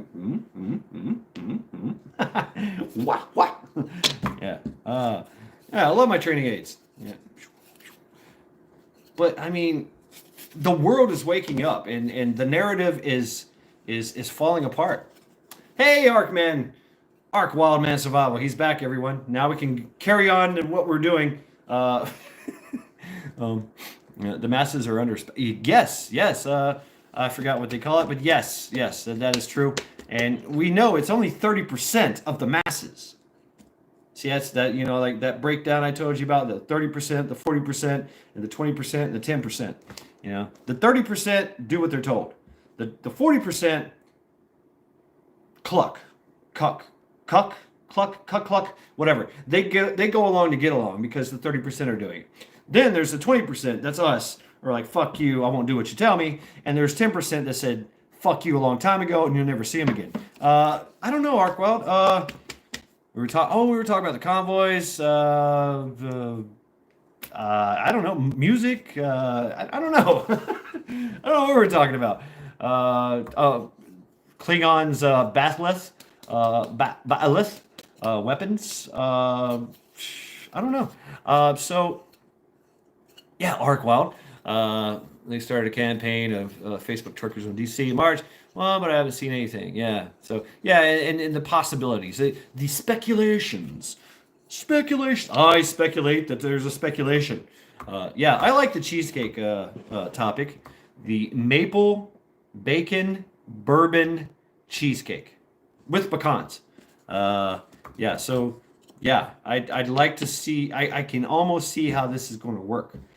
To cut is to watch the old lady with another. Oh, that's what it. Yeah. Oh, so okay, that's probably not the same, the right term analogy to use. Joe Morgan and I life and had to try to send me the like straight. Send me the like straight some stuff out. Oh, okay. Yes, Klingon. The Macon, the maple bacon bourbon pecan cheesecake. Yeah. Hashtag Macon. Macon bacon. We could call it Macon bacon cheesecake. Just make it easy. So Macon bacon cheesecake. The maple bacon bourbon pecan cheesecake. So yeah, Sean came up with the crushed pecans and bacon and maple crust, and then of course everything is just bourbon and bacon and cheesecake and uh, hey, I don't know what you guys talk about. I'm pretty sure I'll find out about it later, which is okay. But like I said, all are welcome here if they're brave. If you're brave enough. So, I don't really give a shit. Just keep it respectable towards each other. Imagine that you're sitting around the campfire and everybody's got a fucking axe or a machete. Okay, right on, Fat Man Prepper. Thank you very much. Love you too, brother. Yeah, get that work in, man. Get that work in. Guys, check out Fat Man Prepper. Hey, drop your links. Drop your links. Drop your links. So, I mean, it's all good here. Even the bad, the good, the bad, and the ugly. It's all good here, and we take it all in. We put it on the table. And we look at it, and we play with it, and we take an axe to it, chop it up in little bitty pieces, put it in a skillet, fry it up, give it a taste test, feed it to the dog, feed the fishes, whatever we want to do with it. That's what we do. I think that's very important because tell you the truth, I mean, all this drama, it's kind of hilarious if you think about it. He said, she said, that they said, that we said. That's been going on since the dawn of time. Dawn of time. The 100. Oh, check that out, guys. Remember 1 p.m. Mountain Standard Time. 100-gram silver bar giveaway on Fat Man Prepper's channel. Wow, dude, drop that link, man. Drop the link. If you really got to go, somebody else, please drop the link. Yeah, I've heard about this. You guys take advantage. Definitely. I haven't wanted. I don't know what the hell is wrong with people anymore. We have shit to do. Who the hell has time to stir the pot? Somebody will always stir the pot. It is a way of for a lot of people. It's entertainment. It really is. Like, hey, how much shit can I get into? How much? I mean, look what's going on. It's a microcosm of the world that we live in today, where a political figure says something stupid and everybody gets all fucking crazy and butthurt about it, or they do it. There you go, Fat Man. Awesome. A man and a can. Okay. A man and a can. I don't know. It sounds suspect to me. But hey, thank you very much, Fat Man Prepper. Get some work in, brother. He is definitely trying to do something. He's going places. Drama sells. It does. I see drama schoolyard crap. Heard it on the other head in the other direction when I see it. Yeah, and that's the thing. And I learned this.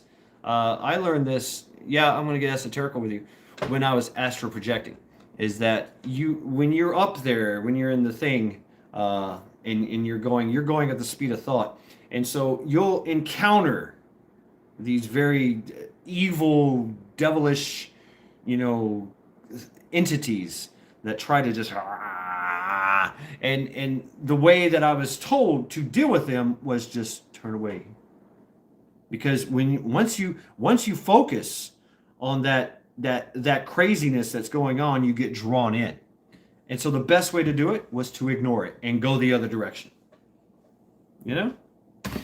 Mind over matter. If you don't mind, it doesn't matter. I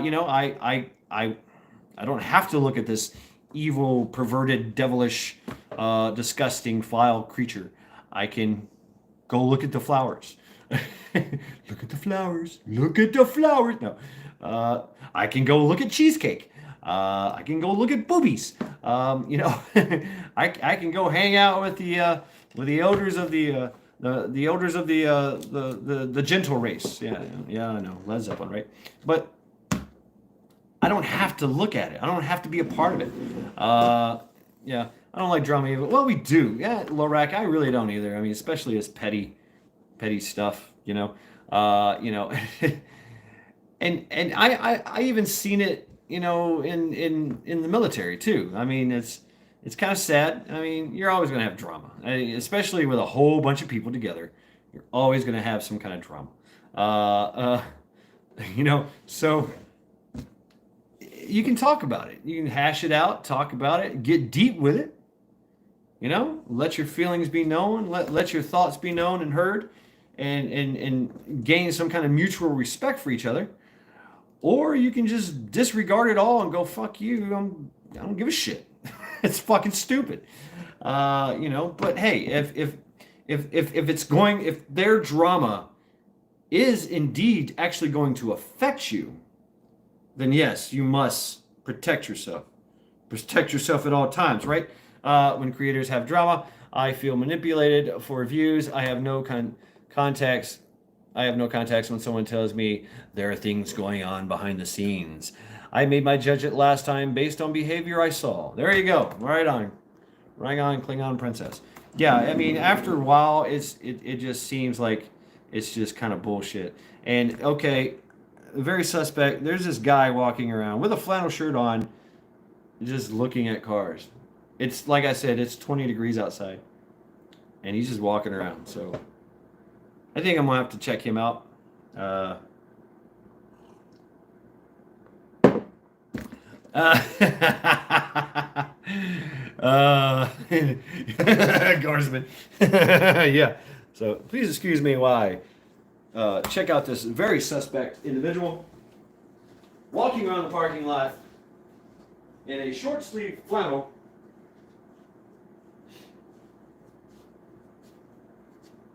Oh, very thin, short sleeve, long sleeve flannel. Okay. And he is walking very, very slow in the snow,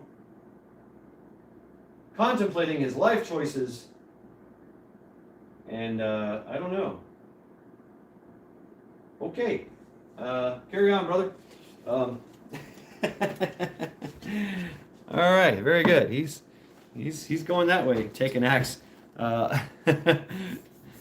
I just, you don't see a lot of that going on. Usually people that, no, he's very slow and deliberate step, hands in his pockets. He was just kind of looking around, like very slow, like, It looks like he's taking a long walk to think about some shit. That's what it looked, because he went that way into the nothingness that is the expanse of Cleveland. And nobody's out. If they're out, they're covered from head to toe. This guy is in a thin shirt, pair of jeans, boots, and his hands are in his pockets. And I mean a thin, very thin, like dress shirt. No hats, no gloves. His boots look comfortable. That's about it. He might as well be wearing a t-shirt out there. And it's 20 degrees. Yeah. So, hey, right on, brother. Lurked here once or twice and then tried to touch my car during the St. Floyd's. They didn't know. They didn't like how I handled the things like that either. Joe. Yeah. Yeah. I learned a long time ago that if you live on if you're on a high vantage point, have things to throw. I have rocks, hand-sized boulders, baseballs, golf balls. Oh man, you ever been hitting the head with a golf ball? That fucking hurts. You ever been hitting the ear with a golf ball when it's fucking 20 degrees outside? That really fucking hurts. Water. Oh my god. I mean, what if I just took some water and just threw it out there on somebody? Woo! Damn.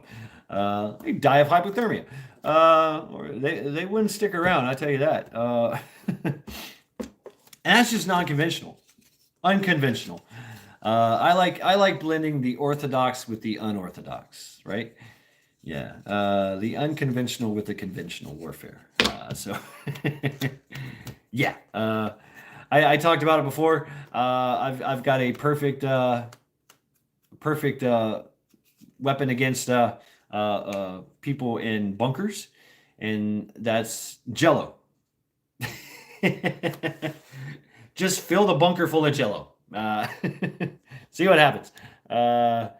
pet potty pads with, oh, damn, Klingon. Yep, that's what I'm talking about. And a slingshot. The guy was at my car and was very shocked soon as the alarm went off at 3 a.m. and saw me standing there with Bernie the Bushmaster pointing at his phone. Me standing there quietly watching. Yeah, been doing some ninja shit, coming up behind somebody or just, coming out of the shadows to go, hey. That really fucks with them. They're just like, oh fuck, oh shit. Yeah. When you scare them like that, that's you got them. I used to do that all the time. Yeah. When the unseen, when the hunter becomes the hunted, that's when the tables have turned. Yeah. Yeah. Ghetto 13 more. That's 20. What's going on with Ghetto? Okay. Hold on, folks. Let's find out what's going on with Ghetto here. Oh, he's talking about chemtrails. Okay. Ghetto's talking about chemtrails. All right. I get the updates on my phone, and sorry for the moving around. I have a 25 PCP air gun. Oh, wait. And can hit City Hall from my front porch. I think I got this. Damn, no shit. Hey, Rooster, what's up? Damn it. Just in from rebuilding a from RM 1952. Lost 2 friends to death this week. 1 heart attack and the other suicide. Damn, my condolences, Brother Rooster. I want to bitch smack someone with my sorting pole. Ooh, you got a sorting pole? What's a sorting pole? Yep. Thoughts and prayers, Brother Rooster. Yeah, that sucks. Shit was a magic word, Chad. He shit so bad I had to clean it off the parking lot when I let him almost lick out of a bucket of water, carry Bernie back, check the trash and mail for a month. Oh, Joe. Yeah. Yeah. There's. Oh, there he is.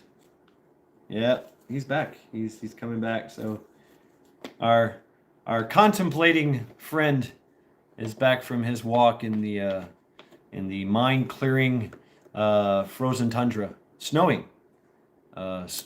Snow. He's coming back. That's a guy with some heavy thoughts on his mind. Slow, deliberate steps, and head down, head around, hands in pockets. Seemed okay. Like I said, it's 20 degrees out there. And yeah. Right on, Rooster. Man, that's rough. We've all had friends that we lost. Skull to them all.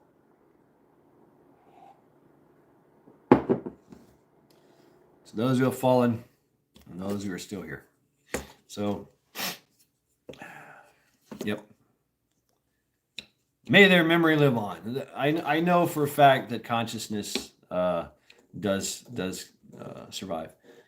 For Ricky Cattle, long stick sets bull straight. Oh shit! Yeah, right. Okay. All right, places. Yeah. Yep. Remember them always. You will never forget them, and you will always hear them. We will always know them, and we can tell people of their exploits and their story. Like I've done it a few times in this. I was talking about the exploits of dead people. My friend Clem, who gave everybody crabs in boot camp, and my friend Amanda, who who used to give anti-Jesus jokes.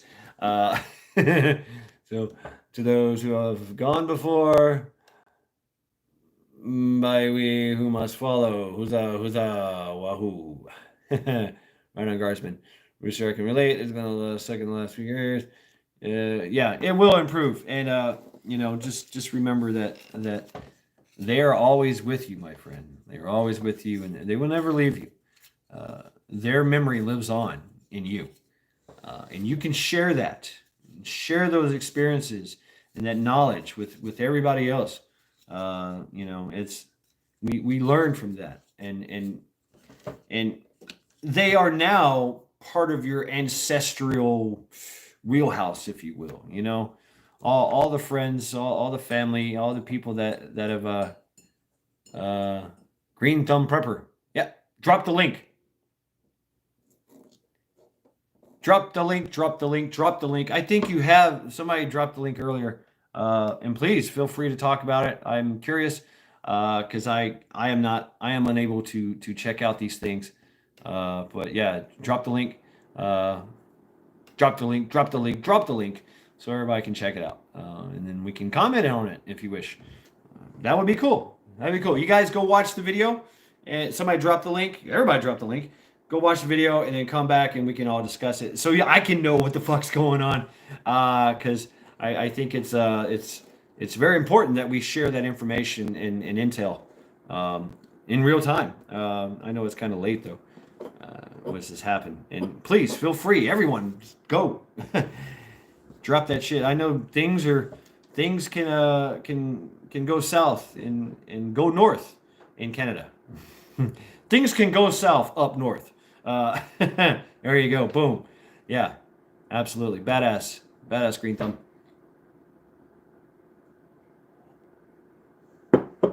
Just feel free to talk about shit here. Absolutely. We are all about information and intel here. Yeah, my condolences. Yeah, my condolences. Okay, that's what I heard. Yep, that's what I heard.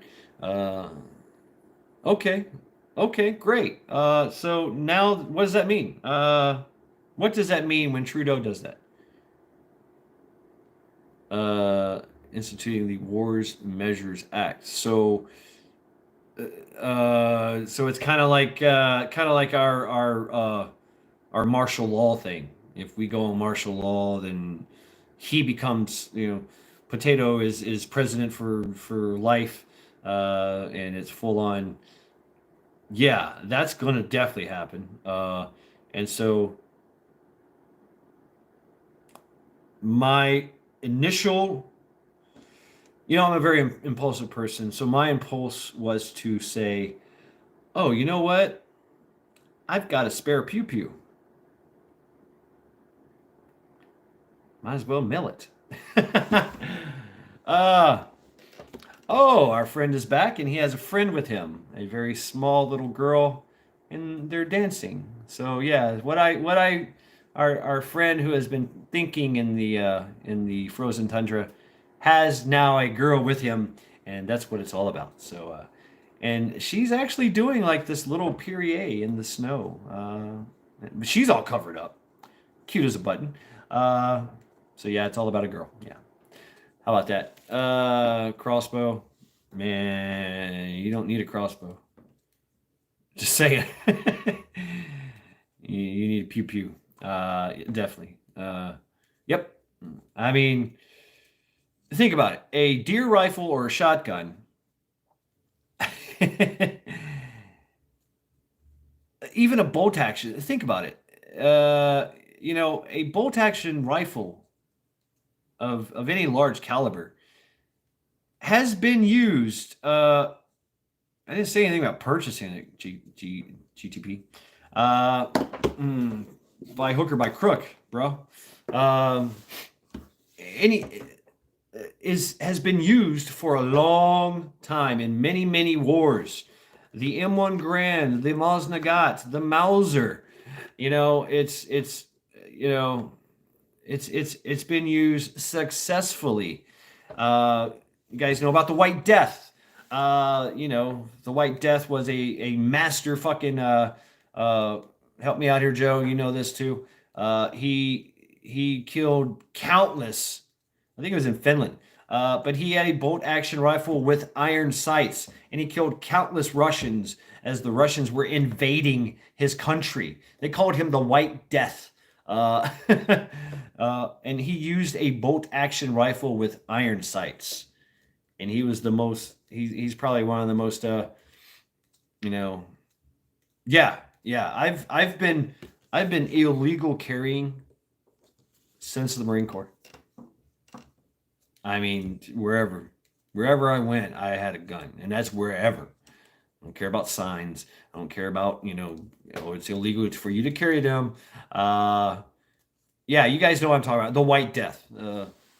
And they sent countless Russian counter snipers against him, and he blasted them all. He actually got, no, he got blown up. Yeah, he still lived and lived well on into his 80s and 90s as just a quiet man. But yeah, just a bolt action rifle. I forget the rifle, but yeah, the White Death. Look it up. Yeah, this is White Feather. Yeah, White Feather. Carlos Hathcock. Yep, White Feather. Yeah, why he had a White Feather? He said that he had to give them some kind of chance, and he actually wore a white feather in his hat. Yeah, it still killed like everybody in Vietnam. But you feel me, Green Thumb Prepper? Yes, and yeah, get you a that one guy, he's the bow and arrow guy. M2 Moz Nagat. I collected Moz for years. There you go, Joe. I knew you knew. Uh, yeah, 7 mil. I used to have I had a 7 mil. I had a 7 mil bolt action. I forget what it was. It was composite stock. It was a cheap, and I had literally a cat eye scope on it, and that's what I used. Man, it was nasty. It was a fucking cannon. Boom. It was, and I remember having to shoot it. I had to get. At first, I used 2 recoil pads, and then I essentially bought a big one to put on that thing. But I had to shoot it, and I learned because I've hit my eye with that scope. I had to pull it on out, away from me. And as soon as I shot, I had to open up the chamber, to let it vent, or it would literally change the next round. But it was a fucking cannon, shoulder mounted cannon, 7 millimeter. And I'll never forget the RBCDs when they first came out, and I bought in every caliber I had, and for my friends, I bought every caliber, and those things are fucking badass. Let's just say, so for my joke for my little 32, it literally turned the wound channel into a 9 mil wound channel. Wound channel for a 9 mil was like a 44. A wound channel for a 7 mil was like this. So yeah, the RBCDs were no joke. Yeah, the 22, it turned to 22 into a freaking 9 mil. Anything small turned into a 9 mil, or 40, 45. 7 mil, Philistine here. I'm nuts, and it's a lefty, like my old ass. Took deer 4 legs and 2. Yeah. Wow. I mean, I remember I was sold on the 7 mil when a deer got shot with it, and the head immediately went down, and the ass stayed up in the air, and the tail was still twitching. I mean, it was dead before it knew it. I'm still testing box ammo for reliability before I carry my Savage. Oh, okay. Okay, back. I just had for my 23-year-old daughter. Haven't heard for a month. Wow, Sheena. Badass. Awesome. Hey, I see my neighbor. Howdy, neighbor. Yeah, it appears that old boy is walking around with his girlfriend. They're frolicking in the snow, so that's good to see. I was curious about what he was up to, and then I knew something. He's in deep thought about something. It's about a girl. He's young too. He's probably in his 20s. But hey, that's what it's all about, right? So yeah, get those. Yeah. Now is the time to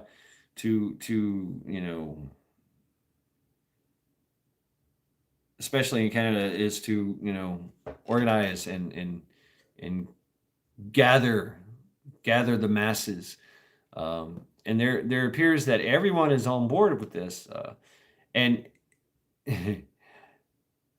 we call them glowies here. You know, the ATF, the FBI, the NSA, the NIS, you know, all those shitty the bat fee. I call them the bat fee, the ATF, the bat fee, because that's their thing. It's Bureau of Alcohol, Tobacco, and Firearms and Explosives. Uh, Bat fee. So the they have glowies and they're just like, hey friend, I'm just like you. Yes. Come with me. Let's do a terror. You know? And they bait you into doing stuff. I'm sure that happens in the Canadian in Kanekistan as well. That's definitely a tactic that they're going to use. Definitely be on the lookout for that smooth talking individual. You know, with the khaki pants. He's got the khaki pants on, and the military type haircut. You know, um, you know, yeah, we're from the government. We're here to help, but you know, be careful of those guys. You know, the glowies. Yeah, yeah. Strangers with Candy. I I used to love that show. Uh, yeah, glowies. Uh, Alcoholic, tarted firearm exploiters. Yes, man. You hear what they're doing now? I mean, they're gonna catch some shit here. Uh, damn, tricksters. Yeah, yeah. So you know, I'm sure it's the same in Canadian RCMP, whatever. You know, the SAS could be up in there. You know, doing their thing, trying to exploit and circumvent and infiltrate and uh, yeah, trust no one. But you have to at this point in time because now that it's Viva la Resistance, you know, it's time. Uh, yeah, wow. I haven't seen it. Man, I wish I could see it. Should I? Okay, let's take a vote. Should I end the live stream so I can go watch this? Is it that fucking important? Is it really that important? Because it seems like it is. I will. I'll end the live stream and start it back up.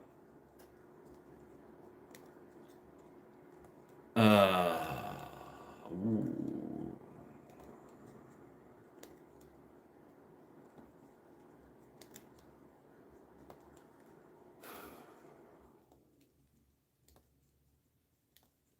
Or if you guys just want to talk about it and share it and talk about it amongst ourselves. Everybody, we all know that everybody here is fairly vetted. Here's Wizard popping in. Yep, we're talking about it now, Wizard. Yeah.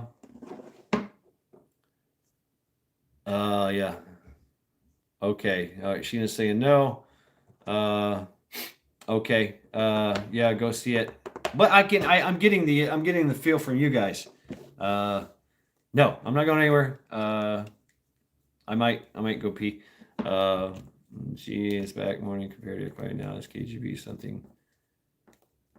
Okay. Yeah, I mean that's the way it is. You know, the cage, the glowies, the alphabet soup. They're, you know, we've seen them. You've seen them at the end, the in the Jan 6 thing. You know, all the military type haircuts and their khaki shorts and their shirts were tucked in. You know, with their gun printing.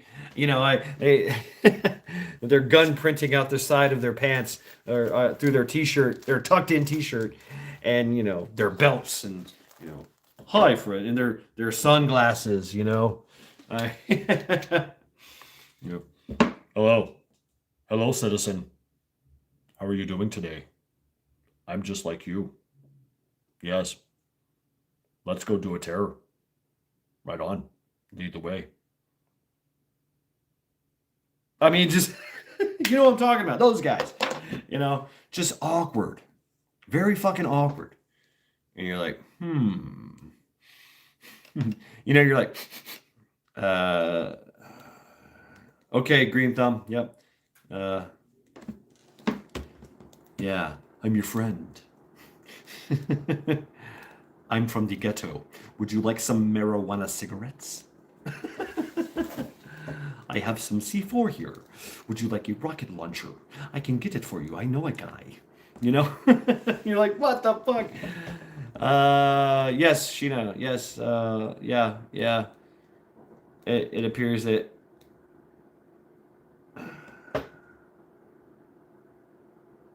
gunshots. Welcome to Cleveland. It appears, Sheena, that tyrants in training. Yeah, TTs. I like that. Tyrants, tits. Yeah, tits. Tyrants in training. Yeah, yeah. They love that shit, man. They get off on that shit, and that appeals to a certain fucking type of sociopath, and we all know them. And you've seen them, Garsman. You've seen them. If you've spent any amount of time in the military, you know these guys. They're fucking. They're the we used to call them Blue Falcons. The actual or buddy fuckers. They will rat you out. They will, you know, they won't even rat you out. They'll make up some shit and rat you out. You know. And I mean, they're just fucking idiots. My ears are ringing. What's that mean? Is it time? is this it? Is it war? Is it war? War.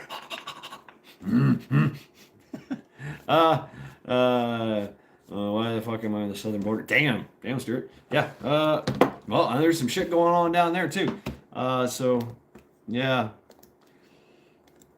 Well, and you know, the whole border thing. I wonder now. I wonder is the us, you know, the MIC, military industrial conflict. Tonight I shed. Don't listen. I do, Stuart. They give me information. They give me intel. War Child, what's up? How are you doing? Greetings. Welcome. We're talking about some Canadian shit. What's going on? Earlier we were talking about cheesecake and music and crabs. Now it's evolved into what's going on with. If you haven't, check out Northern Girl Hobbies. The links are in chat. Maybe somebody can drop the link again for you. Yeah. So some shit going down. Some real shit going down. So apparently Trudeau.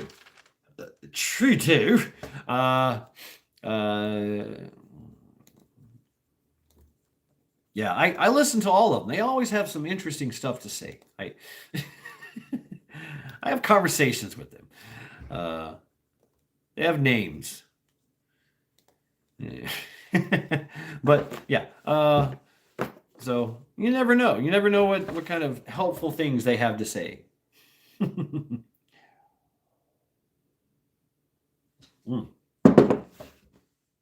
But yeah, getting crazy. But is it really? So my thought is that what is the American military industrial complex going to do about all this? Are they going to help? Breaking fucking bad news. How deep does the hoe go? She's not the only one. Don't shoot the messenger or y'all might get shot. I like that, Stuart. Yeah. So I'm just wondering what kind of support the South is going to give the North. So, you know, that I will not be a part of. That I hope that we will not be stupid enough, which Joe is stupid enough to help out. And that's how they work, because they're both, you know, getting their marching orders from the EO, the elitist occultist, the elite occultist. My knowledge of Canadian internal history is sadly lacking. French-Canadian War is my most recent knowledge. The pending news is terrifying. Yeah, Klingon. Terrifying and or liberating. Catch my drift. Might want to have an exit strategy if things go the way others think. You know, yeah. And we've seen how that police state has evolved on both sides of the border and the border itself. Uh, Me and Sean have a story, which I will leave it to Sean to tell about. Their corruption, even all the way down into customs and stuff. But I'll leave that up to Sean to tell. I won't divulge that information unless Sean will tell it, not me. But that's our own personal little thing. It was like, well, fuck.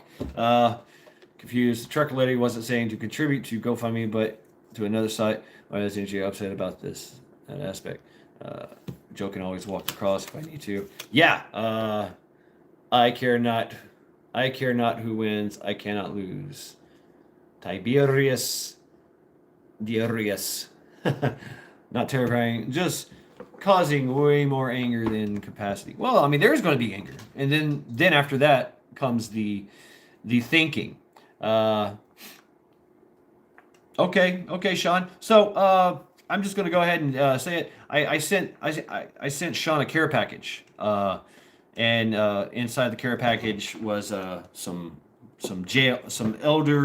elderberry jelly, and a knife like this, exactly like this actually, K-bar, very nice. I love these knives, and for doing stuff, for getting stabby and worky on it, it's an excellent knife. And so I sent him one of those, and I sent him $500 in Canadian money. I had to special order it from my bank.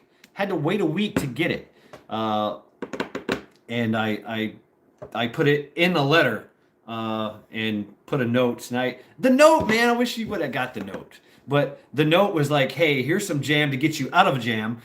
Here's a knife because it's good to have an edge in life. And I forgot what the money part said, but yeah, but it was $500 in Canadian money, and everybody was looking at it and go, oh yeah, it's cool money. And I wrapped it up in the letter and put it in an envelope, and I sent it to Sean. And I did it through UPS, and actually UPS was like, yeah, we don't know if it's gonna make it, but you're not supposed to do that, but we're gonna turn a blind eye to it because you're mad chat. And I was like, right on. Let's go ahead and just take this risk. Hopefully they won't. And Leslie, give me liberty, give me death. How are you doing? Welcome to Luck Lester Fridays. And so check out the news links about Canada. And so, but here's where the story gets a little crazy. Sean gets a notification that Customs has the package, and that they will release it after he pays some money, which he had to pay, which I had already fucking paid. I had already paid all the shipping, all the handling, all that crap. I think it was like 50 something bucks. I had already done that, but he had to pay some shit to get it back to him. And when he got it, the money and the letter were not in the package. So what does that tell you? That tells you that some custom agent said, fuck yeah, payday. And you get Customs stole that shit, man. They got that shit, and they stole the letter because they had to, because I itemized the letter, and he also got an itemization. When you do international, you have to itemize everything, and one of the items was a letter. Right? It's in there. He'd never got the letter, even though it's in the itemized list. And the letter itself was an itemized list, personally, stating that here, this is what I'm giving you. And yeah, they took that shit. So I personally thought about hunting down this fucking guy myself, personally. Which, being an American and Canadian, it does have some disadvantages to this. But I could do it, and I thought about doing it just on principle. Yeah, right. Oh, okay. Green thumb. So yeah, that's me and Sean's story about the corruption in Canada. Now I've done this, and it has happened here in the United States. But usually what you do is you take a card and you put the money in a card, and the weight kind of fucks with them and they don't fuck with it. But there has been stories where they cut it and they tape it back and uh, mm, I'm not busy, Shad. Let's roll. All right, let's roll. But yeah, right, Rooster. Let's go. Let's get this motherfucker. I would love, I would love to do this. Is while he was asleep, I would just like to go. Hey, how you doing? That's how I'd wake him up in his own house. Hi. Good morning. Let's talk. You know, like, oh shit. $500. I'd be that kid. $2. $500. Yeah, I would hunt that motherfucker to the ends of the earth. Still thinking about it. Maybe that's what I'll do. I'll go after that guy. Kevlar packages for keeping the rats out, Shad. Yeah, I got you. Yeah, that happens, right? And especially with international. So that when the corruption is up top, it trickles down and goes all the way down to the bottom. What? I sent the rice bag. I said 1 pound rice, 1 teaspoon dried lavender, 1/4 cotton fabric, 1 card, 1 wax seal. I'm so pissed off right now. What? I hate lying and stealing. D-nut the punk. I doubt he has any Rooster because of his hormone blockers and estrogen that he's been shooting up his fucking butthole all his goddamn life, Mr. Sparkle Socks. So yeah, he's whatever. He ain't got no nuts, obviously. Although, I mean, that's a pretty ballsy move. I'm just gonna go ahead and disavow the Constitution. You're no more charters. Everything's legal now on my end. So that, you know what that says though? Hey, he is suspending all rules and laws, right? I guess it's do what you want day. Yeah, I mean, that's just the way it is. If some shit like that happened around here, all you would hear would be AK-47s. Sitting there, take care of them. Yeah. Had war been experienced in CA? CA. Man, California is a war zone. It's always been a war zone.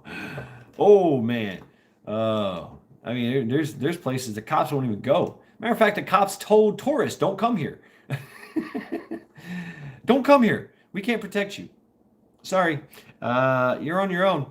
I mean, all I gotta say is Compton, and all you other Californicators are going to just start dropping, and I'm sure, all the locations you cannot go, places you can't go. Adventure, there's places you can't go. You shouldn't go. They will rob and steal and kill you blind. So there's places like that here in Cleveland too. It's Cleveland, but not to go there. Places we don't go.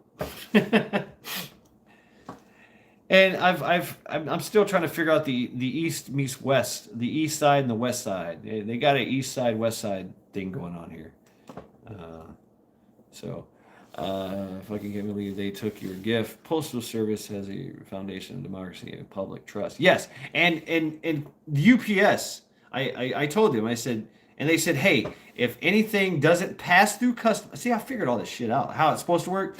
If anything doesn't pass through customs, they send it back. KP last war in Canada. Canada kicked USA out. That was long ago. So, but now, the Kanakistan and the US regime are controlled by the same person, Klaus Schwab, and his World Economic Forum, what I call the EO, elitist occultist. So they have the same master. They pray to the same God, and it is the God of the EO. So that's what I kind of worry about is that connection. There is no there is collusion. There is some Canadian collusion. There's a lot of Canadian collusion in the upper ranks, in the upper echelon motherfuckers. So I worry about what's going on there. You know, will the us regime send support? It's rumored that they did with the RCMP and the Leos on the border, that they went and helped, and then the police themselves were like, no, we're out of this. We stand down. We don't want any part of this. But I that's unconfirmed. Yeah, right, Cap One. Yeah, look who they fire. They're all corrupt. Exactly, they're corrupt as fuck. But you know, I can't claim that corrupt pig fuckers. Anything to discover. As an ex-California, I can take you to places most would shit themselves. Only places I would ever run off of job was KC, cause I'm whack. All right, Rooster. Can't stop your car in a 10-block radius of the governor's mansion in Grover, California. See? So, all right, folks, I'm going to take you to the bathroom with me so I can smoke a cigarette. And there's a chance that we might lose connection. Now, if that happens, I'm just going to go ahead and just come right back on. Yeah, so. Oh, say hi to Charity. Hey, Charity. How you doing? Oh, he's the belly rub. He's the belly rub. Yeah, the belly. Look, she's showing her pussy. Fucking whore. Yay, cigarettes. Hey, it's Kino, right? Cigarettes are Kino, right? Carnivore.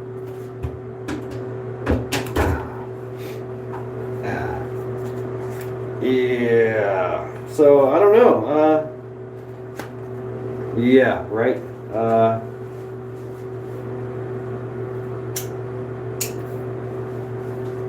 I'm still not at that point in my life where I can talk about that. But yeah.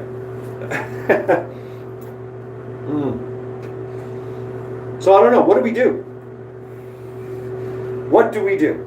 What do we do to help our brothers and sisters in the oppressed country of Kazakhstan?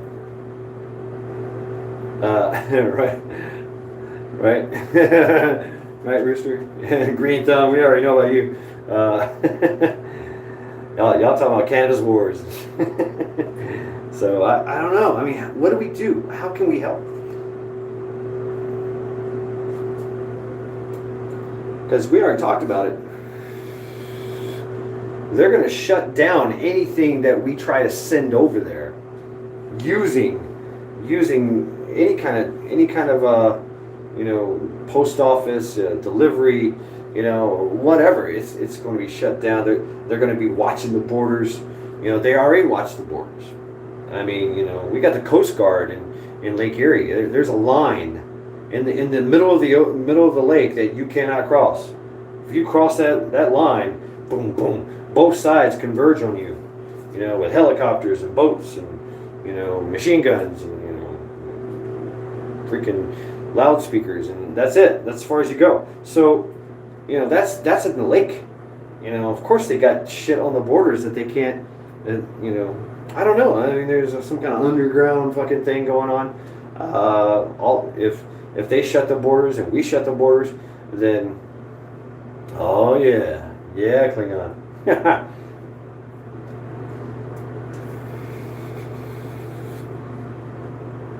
I'm sure he is. Green Thumb Prepper. Complete, total, utter lockdown. Okay, all right. I don't know where that is, but yeah, okay. So there's holes and there's gaps, and those gaps can be exploited, but they can also it can be fluid. It can be changed. So now we're stepping in the realm of my realm. Isolate, contain, and destroy. Or in your point, or in your case, isolate, contain, and enslave. Isolate, contain, enslave. That's their job. That's their job. That's what they're going to do. That we know. that's what their end goal is: isolate, contain, enslave. And I don't know. I don't know if they want to go kinetic. It doesn't appear that they want to go kinetic. Even though that most Canadians don't have the pew pew.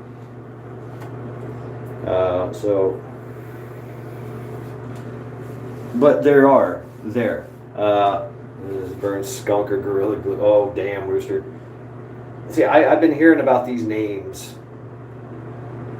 These names, yeah. You kids with these names. I know, right? But hey, I've done it. I've been there. Wait. I was doing my.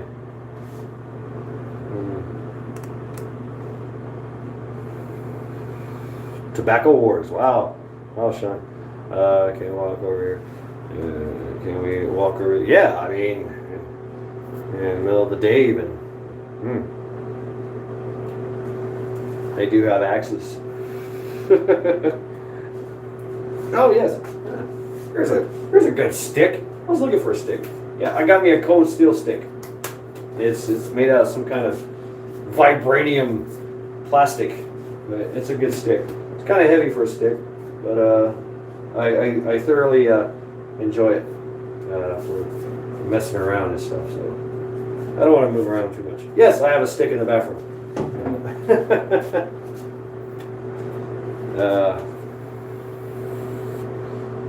Right, Klingon princess. Yeah, absolutely.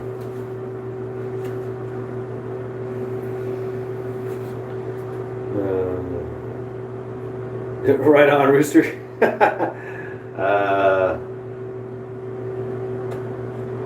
Damn, Green Thunder. So, and I talked about this in some of my earlier videos. Is getting to know your criminal elements, in the area, of your drug dealers, and in this point, this instance is the mules. Yeah, exactly. I know, Green Thumb. I know. They're kind of hidden away. They're tucked away. They're used for hunting purposes, for gathering food for the winter, right? Or there's guns. There's guns in UK. There's these shooter clubs, and these people are shooters, and they get to carry guns, and they get to compete, and they do their things. And cops come to their house, and hey, we need to do an inspection, all this and that. So.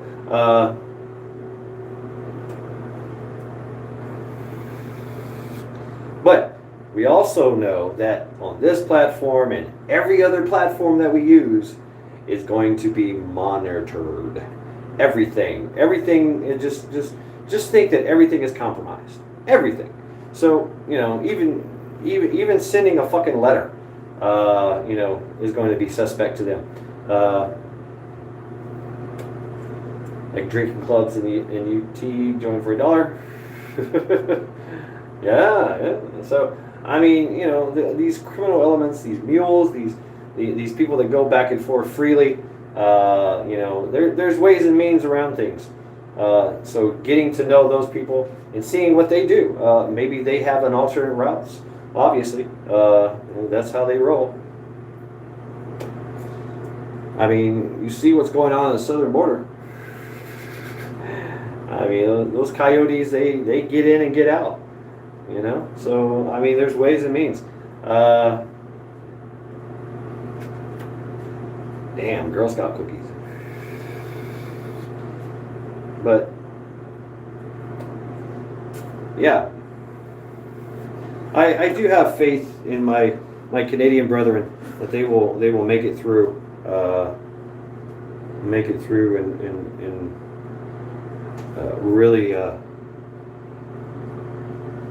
really do things the right way. So yes, just checking. I will not show it. I've heard you can't do that on live streams. can't show pew pews. Yes, I have a pew pew in my bathroom. But anyway, there's that. Yeah, now we're talking about weed.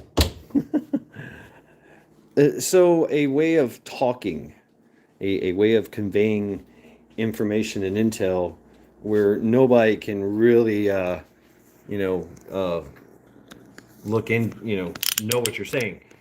Speaking in a type of code, it can't be a code that can be easily, like I thought about, Old Norse. Not a lot of people know Old Norse, but it's still something, and you can evolve it. There's actually, in the runes were used to write in code. They would go right to left, left to right. They would bind rune. That's how they would pass on information that was not easily gleamed. What can they gleam? How can they gleam it? There's things you can do. I mean, they do it all the time. They do it all the time. They use hand signals. You see the hand signals.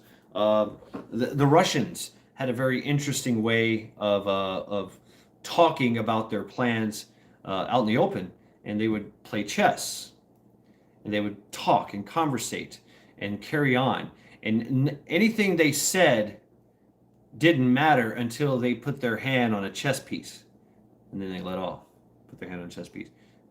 Tomorrow, blah blah blah blah blah blah blah blah blah, 6 o'clock, blah blah blah blah blah blah blah. The shit will come in, blah blah blah blah blah blah. That kind of shit. 5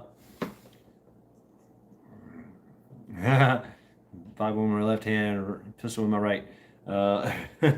Yeah. So that's where you got to go. And the old school ways are probably the best. When it comes to going that way. No offense intended. So you could talk about that, green thumb prepper. And have that set up. Having a key. Train records reek for me, and receptors require the best of the best, and you could use that. 1828. Hey, you're back. Right on. So that could be something that could be implemented easily, amongst each other. We had green thumb prepper, since that's your language, you could institute that. People in the know, and that evolves constantly too. Because you would have, I remember at the beach, like I said, that you'd have that guy go, "Hello, citizen. Do you have any marijuana cigarettes to sell?" And and then he went from to that to, "Hey, bruh, where the trees at?" That's it. And he'd be like, "Oh, I got you, man. Come on." Then they get hip to that, "Hello, citizen. Where are the trees at?" And you'd be like, "No." Hey, yo, you got some kush, man. You got some kind. It evolves. It's constantly evolving. So every step they take, we take another step. And so let's go pig Latin. I mean, that's an easy one right there. Exne, revolutione. Humble. So having that in that happened African. Yeah. Oh, I'm glad you brought that up, Sheena. Interesting story. When I went to Africa, we did some psyops in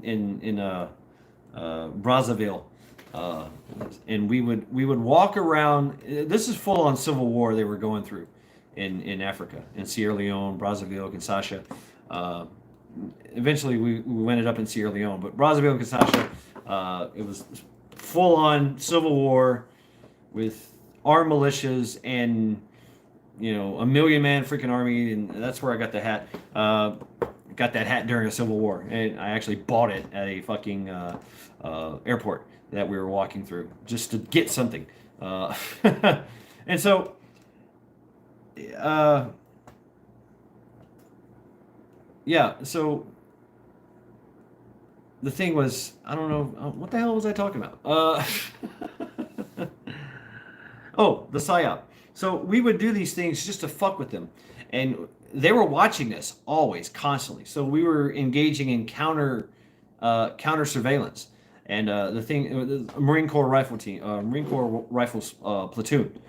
We were a platoon, and we were TAD to Force Recon, and Navy SEALs, but they were, they were off doing their own thing. But Force Recon was with us, or we were the cover force for Force Recon, and so the bullet sponges. So, but we had to, secure the embassy, the American embassy, which also had a bunch of other countries in it, the UK, a bunch of other people there. It was fun times. But the things we used to do is we would patrol through the streets with our 7 Bravos. Our 7 Bravos are our night vision goggles, and when you turn on the IR illuminator, your eyes turn green, which really blinded you. It really fucking blinded you as you're walking around. But we did that at night, and we never let them see us sleep or eat, and because we're standing guard. Take care, Rotato. Yes, journey well, sleep well, and they had a name for us. Sheena, that's you inspired this. They had a name for us, and I forgot what it was, but it was in African speak, and it was, and it meant the green-eyed devils that walk the night, that never slept or ate. Yeah, because when we were on patrol, they would see us, and we were just kind of lurky, kind of walking around in the nighttime, just kind of, with these green eyes. And when we were on post, when we were in our section of area that we were guarding, our section of the circle of the patrol, or around the embassy, we had a section that we were manning, that we would, you were 100%, on that post, and every now and then somebody would take you and go, hey, come on back here, back behind the wall, in the building, and get some chow, go to sleep, and then we'll send you back out there in about 4 hours or so, 2 to 4 hours, whatever the rotation was. Stand to, so I think we're at 25% or something, 50, whatever the term was, I forget, but it was like that. So we never let them see us sleep or eat, and we walked around with fucking night vision goggles on green, and they had that name for us. All right, I must get something to drink. Oh. Yes. So interesting stuff going on in the world of Canada. In Canada. Sure, you drink all the water? You drink all your water? You're real thirsty, huh, girl? All right. Enjoy your little treat. It is 10:40. 10:40 here. So, all right. Back to it. Wow.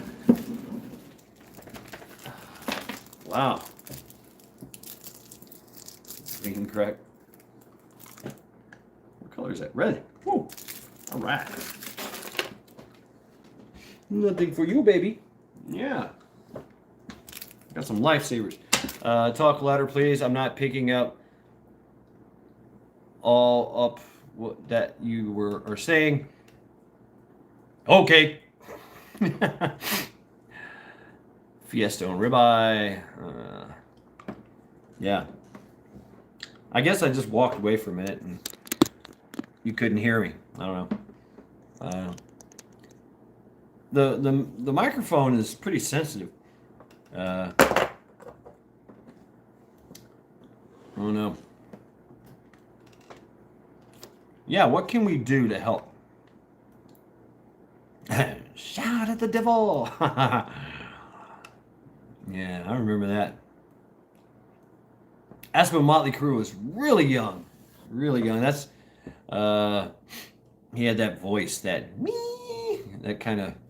I don't know how to explain it, but he had that voice, the most interesting voice.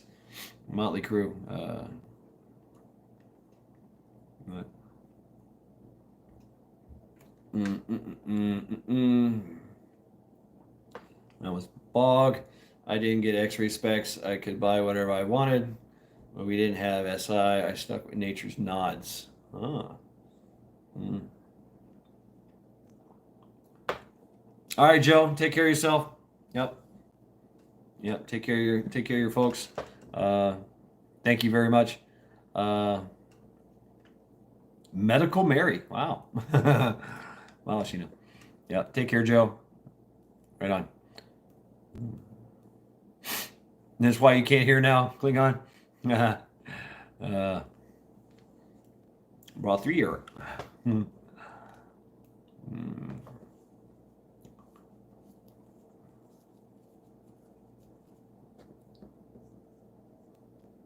Monanshi. Hey, how you doing? Yeah. That's what we're talking about now. Is yeah. Spend kind of smoked my stuff and drank all my wine. Yep. Yep, Rooster. I had that too. We called her Frenchie. And I can't for the life of me think of her name. And her little dog. But yeah. Called her Frenchie because she was a stripper from Paris. A black stripper from Paris. She had real short hair. Anyway, I forget her name. Damn it.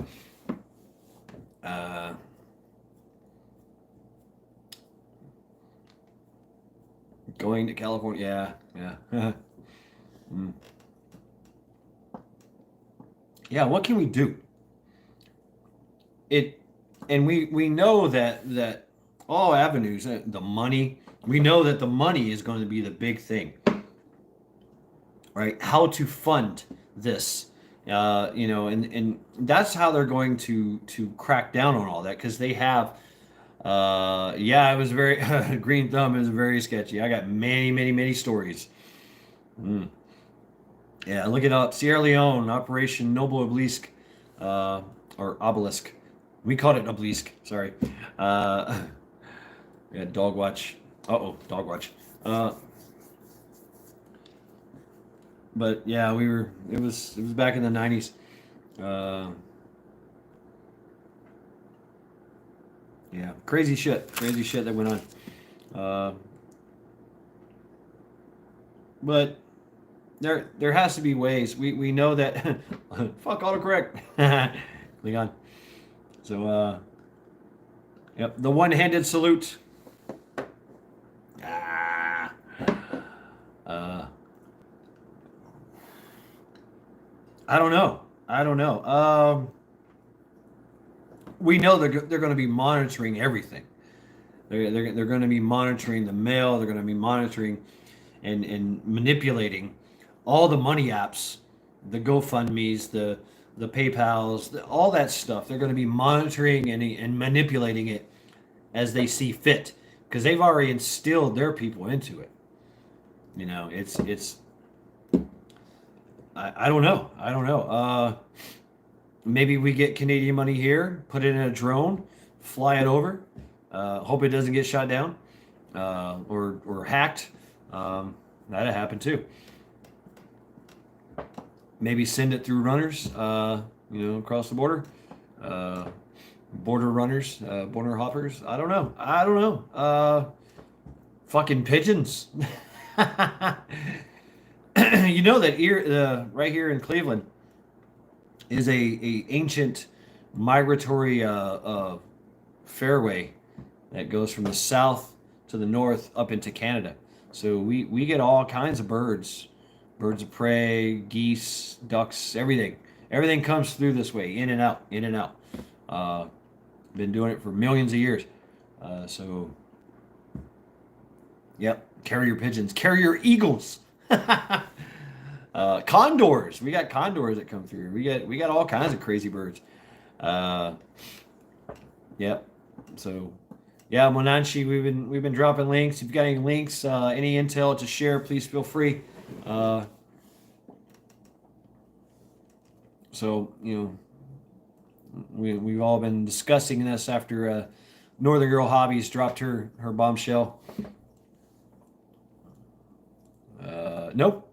Yeah, yeah, yeah, Klingon, and that's that. You're always gonna get that. I mean, uh, you're always gonna get that. You know, it's either they're naive or they're trying to. Funny you mentioned that, Sheena, is that ethyl glycol is a ingredient that we use in roof making material, and it's the same ingredients in Fireball, uh, which I found was outlawed in Europe because of ethyl glycol. Uh, but yeah, Klingon. Yeah, that's a definite. That's a definite. That's damn well that's happening. That's the way it is. They're always going to be that type of person. Yeah, I do too. Shinan, Shinan princess, Sheena. Yeah, I do too. But man, it's loaded with sugar. Oh god, it's diabetes in a bottle. It, it really is. Uh, Damn. Yeah, and that's we know that media is always going to do that, and I would venture to think that uh, that the larger creators with a more larger platform are those guys. Uh, yeah, right, Klingon. Yeah, look at that. Turning over the dog was a single message in the drawer. Yep. Yeah, I like that. You better believe it. Glowies. Glowies. I knew this was coming. I heard it was too good to be true. I was going to mention, but no need since we all know about it. I've been out of the loop for a few days. Yeah. So, right, right. When we hear other preppers saying that they have a list on some of us, makes me wonder. I, I, a lot of people in that aspect, a lot of people are naive, uh, and they try to do stuff like that and make little statements and as a kind of threat because they feel threatened. It's an uh, interesting thing. The real glowies, plants and glowies, you're not going to hear any of that. All right, it's going to, like I said, it's going to be hello citizen, but they're paid actors, right? They're paid actors, and and they have to be major players in the subscription community as you could imagine, because they have to be able to influence a lot of people. You think in these big creators, uh, they they they're towing the party line, and they may or may not be monitoring all their subscriptions and gathering that intel from them, and pointing the alphabet soup in the right direction of who to look at, who to look for. Which, yeah, that's a possibility. We know that. That's happened many times over. Look at history. History teaches us everything. You know, we already know the tricks of their trade. It's our tricks of the trade that keep evolving. Once again, we do what we want. They do what they can. That's how it works. When freedom is criminal, better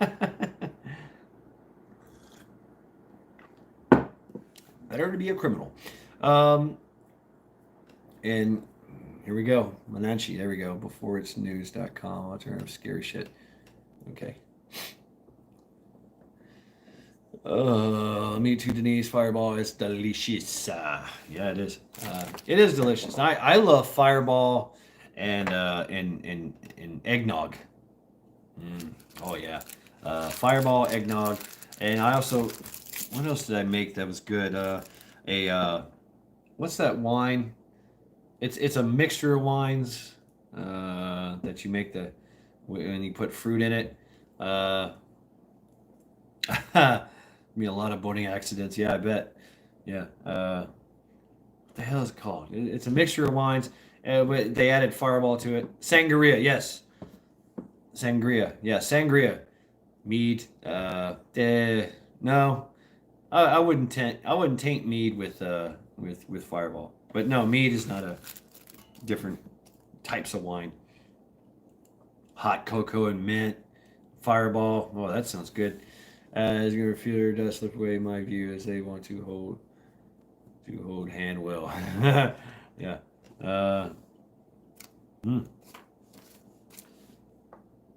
Yeah. So I don't know, man. Masturbation, I adore you more than any other one. Oh wow, Menenchi. Wow. Yeah, they had their own little symbols too. You know, they would speak in code. Their hand gestures. All kinds of stuff, mint stuff. Oh, sorry. Here you go, green thumb. That was me as a drunk in the Marine Corps. Is I stole cigarettes and lighters, and I didn't mean to. I was just grabbing a cigarette, grabbing a lighter. I didn't know it was anybody's. I wasn't trying to steal it. I was just getting a cigarette, getting a lighter. So it was purely my intentions were really just about me getting my cigarette, my lighter, and I thought it was. Need some fire. Well, here you go, green thumb. Here you go. Never light another man's cigarette, but always light a woman's cigarette, right? Another woman's cigarette. Always light a woman's cigarette. That's part of the gentleman rule, right? Man wants a lighter. Here you go.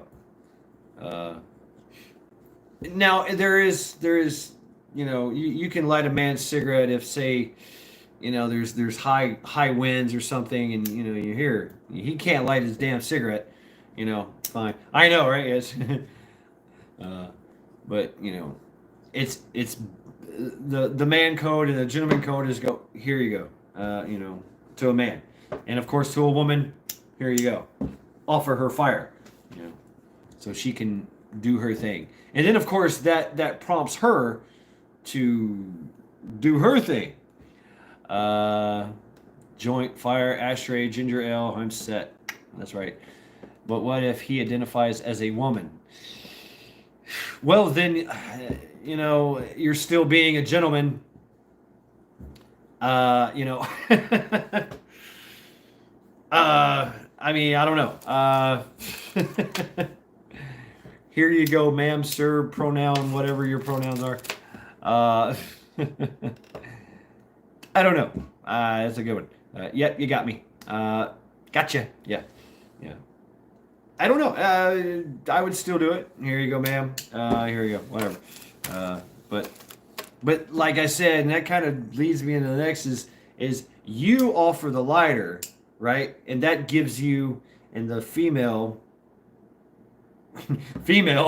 the opportunity to carry on, because then the female can say thank you very much and kind of work her magic as she's trying to light her cigarette off of your fire, and then she can either do a few things. She can walk away, or she can sit there and talk to you, and carry on a conversation and all that.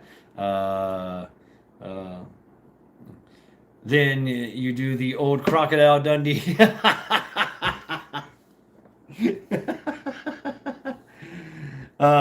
Proceed with appropriate lighter. Yeah, green thumb. There you go.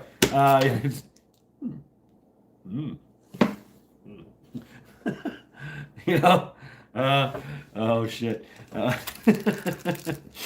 Yeah, there's that. A kilt check. Oh, fuck. Oh man. But hey, whatever.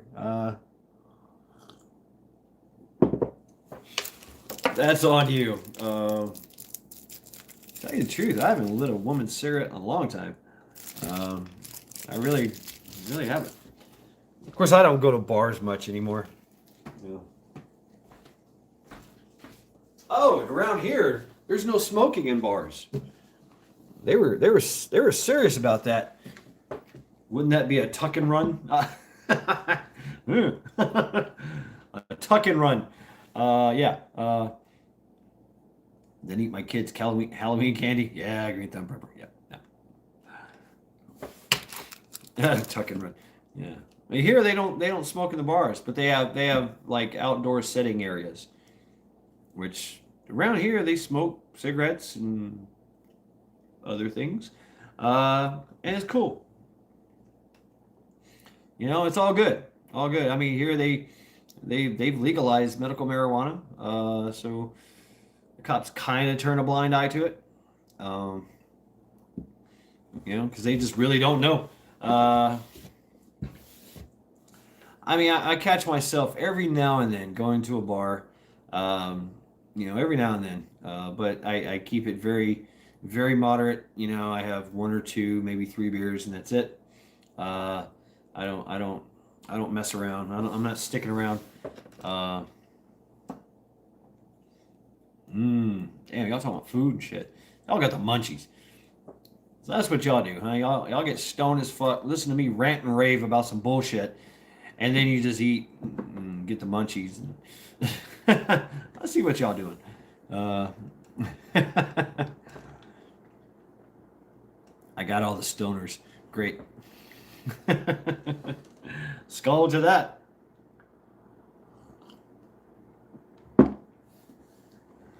Uh, yeah, that's it, Sheena, too. I mean, I had to be careful. Uh, Locked in the bathroom. Oh, man. Waiting on consents for the surgery. Oh, man. Prepping, yeah, lots of pain, walking on. Damn. Damn, Sean. Got tired of paying for Uber. Oh, man. Chinese buffet started early. Yeah. And I will not drive if drunk. I will pass out my car. I would just, boom, that's it. I'm not going anywhere. And I'm safe in my car. Right? Uh, you know, Here they got a rule that you can go ahead and pass out in your car, but your keys have to be outside of your car. So what they say is you put them in your trunk. They can't be in your general facility or on your person. Or they say you put the key on the tire or something and pass the fuck out. Doesn't mean the cops are going to leave you alone. They still might shine a flashlight in there and go, "Hey, buddy, fuck you doing?" They might get you for something around here. I don't know, but from what I understand, pretty good shits about things like that. And I must admit, I've passed out twice in my car since I've been here, going to a bar. So that kind of scared me a little bit. Like I drank that fucking munch that I couldn't leave. But that's the discipline: is do not drive while drunk. So. You hang yours on the antenna. Yeah. So I like the idea of having it in my hand, having it, able to get to. And actually, I that's there too. So just in case I get woken up, you know, I can either do this or this, you know. So still have your wits about you. Yeah, DUIs are expensive, and I had one. I had one back in the Marine Corps, and yeah, it was fairly expensive, and it haunted my life for years after, into the 2000s. I got it back in the 90s, and I still paid for it still affected my life, through bullshit and financial for a long time, and of course the bureaucratic red tape and all that. So, whatever. Uh, just don't drive. Just don't do it. Get yourself safe. Make yourself safe. If you got to hide in a bathroom and lock the door and pass the fuck out, do it. Crawl up in the ceiling. Uh, but make sure you're not gonna freeze to death, or nobody's gonna take advantage of you, or something like that.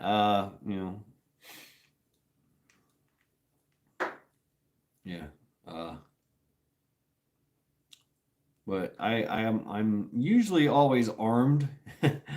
uh, but when you're drinking, you got to take care to secure that as well. Um, like I'll drink if I drink, I'm not carrying, but it's where I can get to it. But I always have a knife on me. I don't care if I'm drunk or not. Uh, but if I'm sober, I always got pew pew on me. So um, the way I carry, I hate appendix carry just because I don't, Mm. Green thumb. Yeah, I don't do that shit. No, no, thank you. I haven't done that shit in a long time. Uh, damn, damn, Lorek. Yeah, I never want to be that person that hits somebody, driving. That would destroy me, knowing that I was responsible for that. Ice cubes got stuck in your nose. Hmm. Right, Klingon. Yeah. So if you're gonna go fucked up, then have a plan to be safe, to be somewhere, to get home. Take an Uber. Uh, I'm the same way, Sean. I am. But I will say that I smoked a coca leaf cigar one time and ran up a fucking mountain with 170 pounds on my back. Uh, I could breathe all the air. I was breathing through my pores. But yeah, gotta love Honduras. They would smoke it, they would chew it, and it was just coca leaf. It's growing everywhere. Grows wild in the jungle. They said that's the reason why the Sandinistas don't fall down when you shoot them, or when they do, they pop back up and run away. Uh, uh, yeah, don't go there. Of course, we might have to. Yeah, Lorak, my condolences, man. Yeah, that's crazy. That happens a lot, you know? Yeah. Right, Rooster. Yeah, I mean, I'll drink, but if I'm at home, or something like that, So I have a tendency to take over a bar. I really do. I really do, and I get a group of following of people, and they're just like, because I do this and drink and just talk shit the whole fucking time at the bar, and everybody's just like, holy fuck, who is this guy? Come on, you know. uh,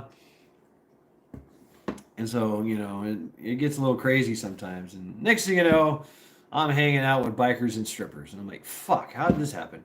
Like, like, hey, we found a Marine, a very talkative one, and it just goes from there.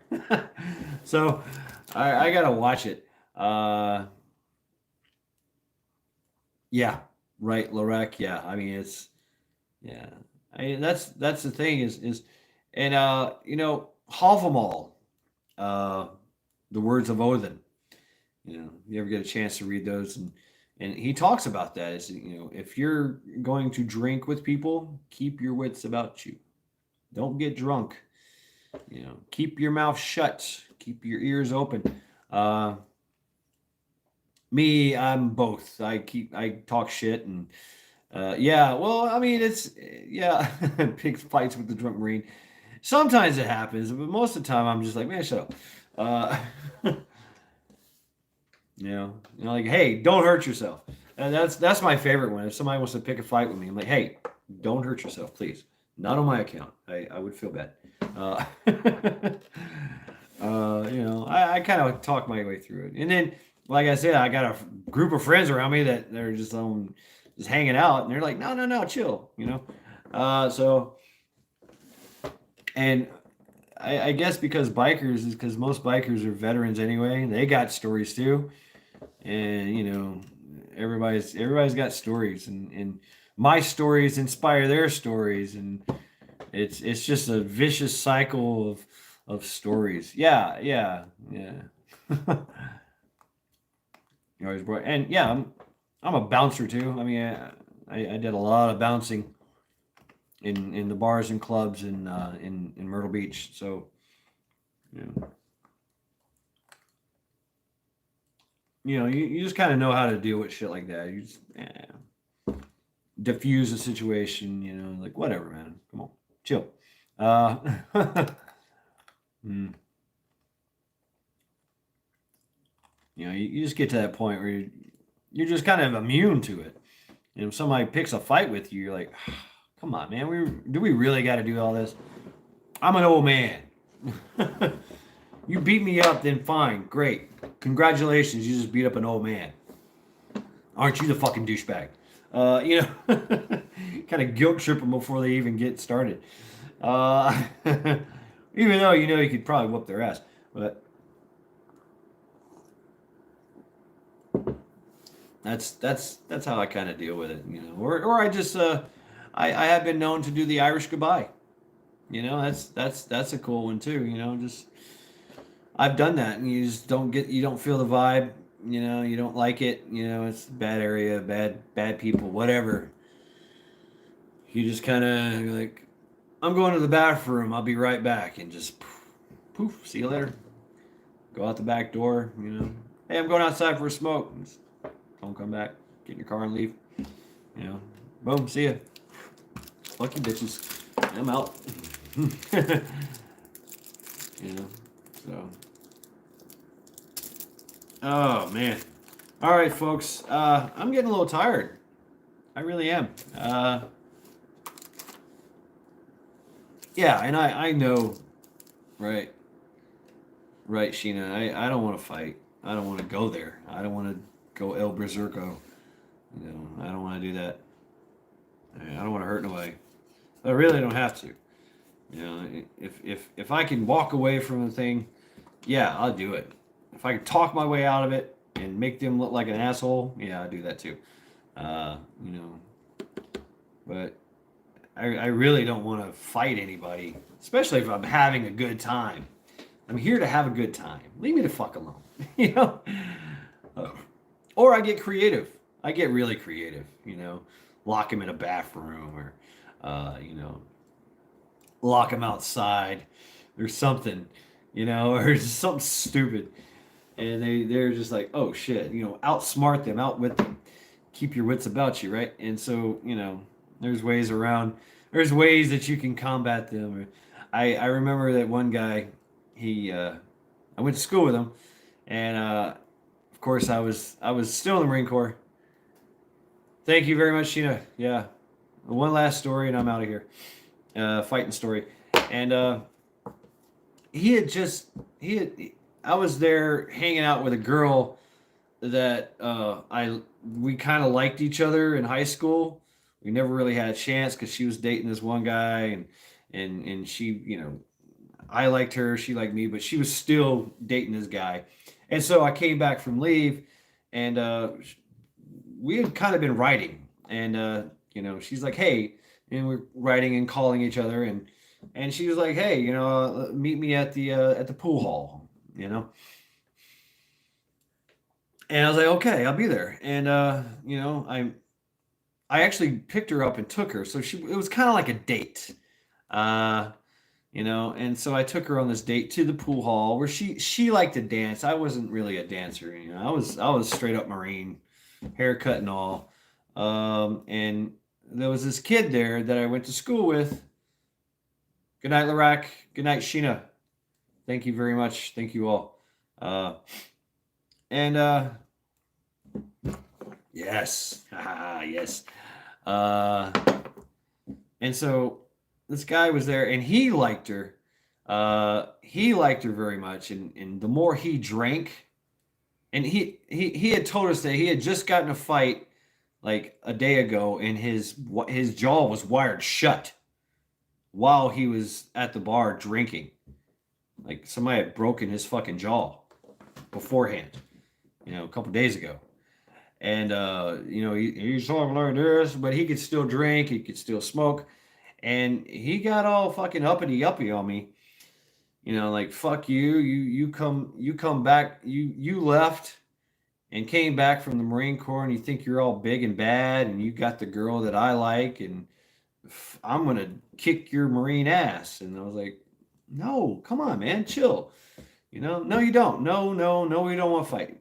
And she's kind of getting a little great. I'm gonna whoop his ass, and we're gonna get in trouble, and the cops are getting involved, and all this and that, and he's like, I will fuck you. I mean, he's doing the whole thing. He's drunk and courage. I will fuck you up. I will fuck you up. Yeah, probably was Cap One. He probably was on some good shit. Some good pain meds, and he was drinking. So yeah, he probably wasn't feeling any pain at all. Broke jaw or wired jaw or not. And the more he got all amped up and jumping at me and in my face, and I was like, dude, I can't fight you, man. You cannot fight me. I don't give a fuck. And it just enraged him more. And I will kick your ass. I don't care if you're Marine or not. I was like, you cannot fight me, dude. I just took my finger and said, dude, that's it. Dude, that's all I did. And he fucking crumbled, screaming bloody murder, fucking pain. And all I did was just poke him in his jaw. That's it. I was like, you can't fight me, man. You're in no condition to fight me, to fight anyone. You're in no condition to eat some fucking mashed potatoes, much less fight me. Big badass Marine, whatever. But I poked him in the broken jaw. He fell like a bag of fucking bricks, and he was squirming and running around. And I was like looking around. I was like, okay, he's okay. We'll take care of him. And picked him up, set him down. I was like, and he's crying. At this time, the pain was so immense, he was crying. I was like, hey man, you've had enough. Why don't I just call you a cab?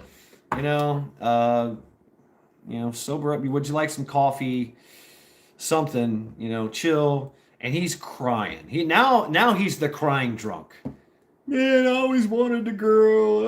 I wish I could be a Marine.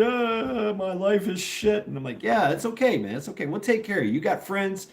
We were friends in high school, all of us, and now we're hanging out together. And so I'm trying to make it a positive thing. And he's just down and depressed on himself. And yeah, I got him a cab, paid for it, and sent him on his way. And yeah, I got the girl. It was a good date. She was very impressed. She was very, very impressed. And like to the point where she was talking, wedding bells and shit. And that kind of was like, oh, I don't know about that. But yeah. Anyway, later on in the story of me and her relationship, it did progress. But, her mom told me that she's in Tennessee, happily married with kids. Her mom told me as our relationship progressed, me being in the Marine Corps and always being deployed, and her just always, we were corresponding and talking and, writing and talking to each other on the phone. And, I would come down when I could, like once a year, some shit like that. And I brought her up one time. Had a great time. She spent a week up in North Carolina on the beach. It was great. I paid $15 a night for a beachside bungalow. It was great. Partied, had sex, had a great time. We're young kids, 19, 20. Yeah, we had a great time. But her mom called me, and I liked her mom. And her mom called me and said, "Look, you got to let her go. You've got to let her go." I was like, "What? I love her, and she loves me." And her mom was like, "You're both young. She is totally fucking in love with you, and it's killing her because you're always gone, and she's always worried, and she's ready to move on with her life and get married and have kids. And she's ready to go. You know, her biological clock has the alarm has went off, and she's ready." And I was like, "Okay." It was hard. It was really, really hard. And I took mom's advice, and I broke up with her. You know, it's one of my regrets, but I think it was a good one. I really do. But, yeah, yeah. So we had fun. We had fun. Uh, and I still to this day I looked her up a few times, and she's got kids, and they're beautiful. You know, and she has a great life, and she's good. She's good, and I'm good. I'm glad that we had that chance together. You know, I'm glad, uh, and I'm glad that somebody wiser than us. Uh, no, Maneshi, please, please. No, it's a great story. It is really. Uh, well, the one that got away, but not really. She never got away. I mean, so it had to be done. It's not a sad story. I don't see it as a sad story. I see it as a I it was somebody smarter than us, stupid kids, was like, no, y'all can't do this, you know, because she had a good head on her shoulders. This girl had a good head. She was going to college. Uh, she was doing stuff with her life. She was trying to make, and she had a plan. You know what I'm saying? She had a plan, and me being involved in that plan was very detrimental to her. Even though we were like soulmates. I mean, finishing, we knew what each other was thinking and all this. And she was a lot like me, talking shit, and she also, yes, she had her time as a stripper, where she worked the pole. And she also worked in a carnival. She was a carny. Yeah, she also had a history as a carny. So a lot of stories there. If you guys know about carnies, you want to party? Go party with some carnies. Damn, craziness, craziness. So and here I am, this Marine, gallivant in the world, and it was just tearing her apart. So uh, I took mom's advice, you know, and I told her about it. I was like, we got to do this for your sake and mine. If because I can't be out there, uh, you know, three duds, I'm done unless he's my knight in shining armor. Yeah, right, Sheena. Okay. So I was like, I'm probably gonna die, in the Marine Corps. That's a major possibility. I'm in the infantry, and I've already been in a few conflicts already. So it's probably going to happen. And so she couldn't handle that. She could not. It was tearing her apart. It was affecting her life, affecting her job, affecting her plan. And so, mom was right on this one. Uh, Mom was right. So, yeah. And I'm glad it worked out. I'm glad that she found what she needed. Uh, I'm glad that she moved on and is happy. And she probably feels the same way, that she's glad that we met each other and we had a relationship. I'm pretty sure she's glad of that. Um, I never bothered to contact her because I knew if I contacted her, it would start all over again. It's one of those things, like if I called her right now, we would have conversations for hours, just like nothing ever happened. You know. So, yeah. Anyway, there you go. From making maple bacon bourbon pecan cheesecake to the day of the rake in Canada, to loved and lost. And what's that thing? You know, it's better to loved and lost than to never loved at all. So I think that is very, very true. And I think fondly of them. And they just kicked me off, and now I'm back on. So, yeah. Sausage and bacon.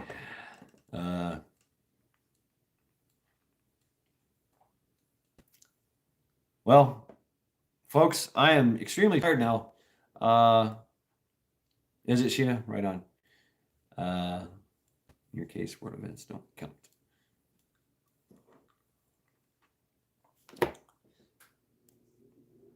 What's up with Green Thumb?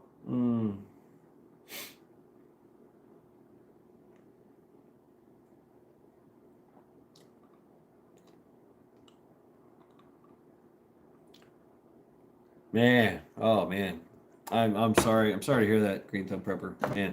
But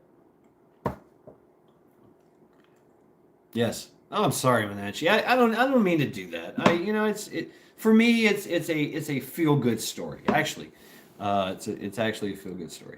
Um, yeah. So just with that being said, um, it's we have to look fondly upon our memories. Good, bad, and ugly. We really do. That's what teaches us. Uh, and I'm sorry you're going through that, Green Thumb Prepper, man. So sorry, brother. But you did have it. You did have it. You experienced it, and you both had those experiences and shared that together. These things happen, and you got to move on. She has to move on. You have to move on.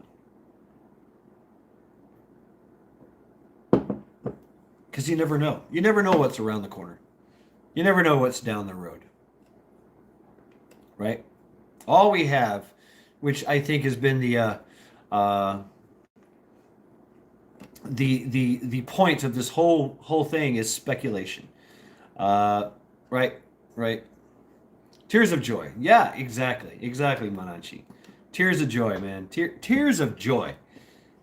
I had those experiences, and it's great. It's great that I can look back on those, and you're gonna do the same thing, Green Thumb. And yeah, you're gonna feel it. I mean, it's only natural and human that we feel that pain and loss, you know. And that's really fucking cool, Green Thumb Prepper. That is really cool.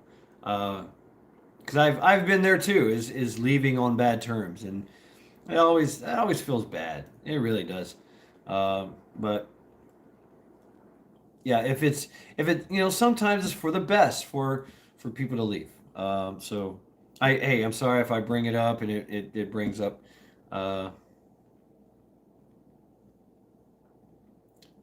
Yeah, right, Klingon. Yeah, so. Um, and this is something that is a very personal thing that you have to go through, Green Thumb, and we can only sympathize with you, brother, because we've been through it as well. But yeah, this is that's something that's very personal, uh, you know, very personal indeed. So, but there's always tomorrow. You never know. You never know. Oh man. All right. Well, good night. Yeah. Good night, Mananshi. Good night. Good night, everyone. I'm gonna end it. I'm very tired, even after I drank a whole pot of coffee. Oh man, we're going crazy. I guess I'm spent and burned out. I did do a lot of work today too. I shoveled a lot of fucking snow. It felt really good to do it. But good night, Diane. Good night, Rooster. Good night, Klingon. Good night, Green Thumb Prepper. Good night, Mananchi. Good night, Sean. Good night, everyone. Good night. Love you all. Yes, exactly, Klingon Princess. Love to all of you. Yes, tomorrow, 7 p.m. Trial by Axe. Boris, Boris Johnson, the Prime Minister of the UK. So yes, good night, everyone. Thank you very much for hanging out with me, and yeah, feel good and passing on intel and I don't know. Is my place really a safe space? Really? I guess because we're all fucking armed here. Like I said, all are welcome if you're brave enough. So good night to all. Thank you all very much. Good night.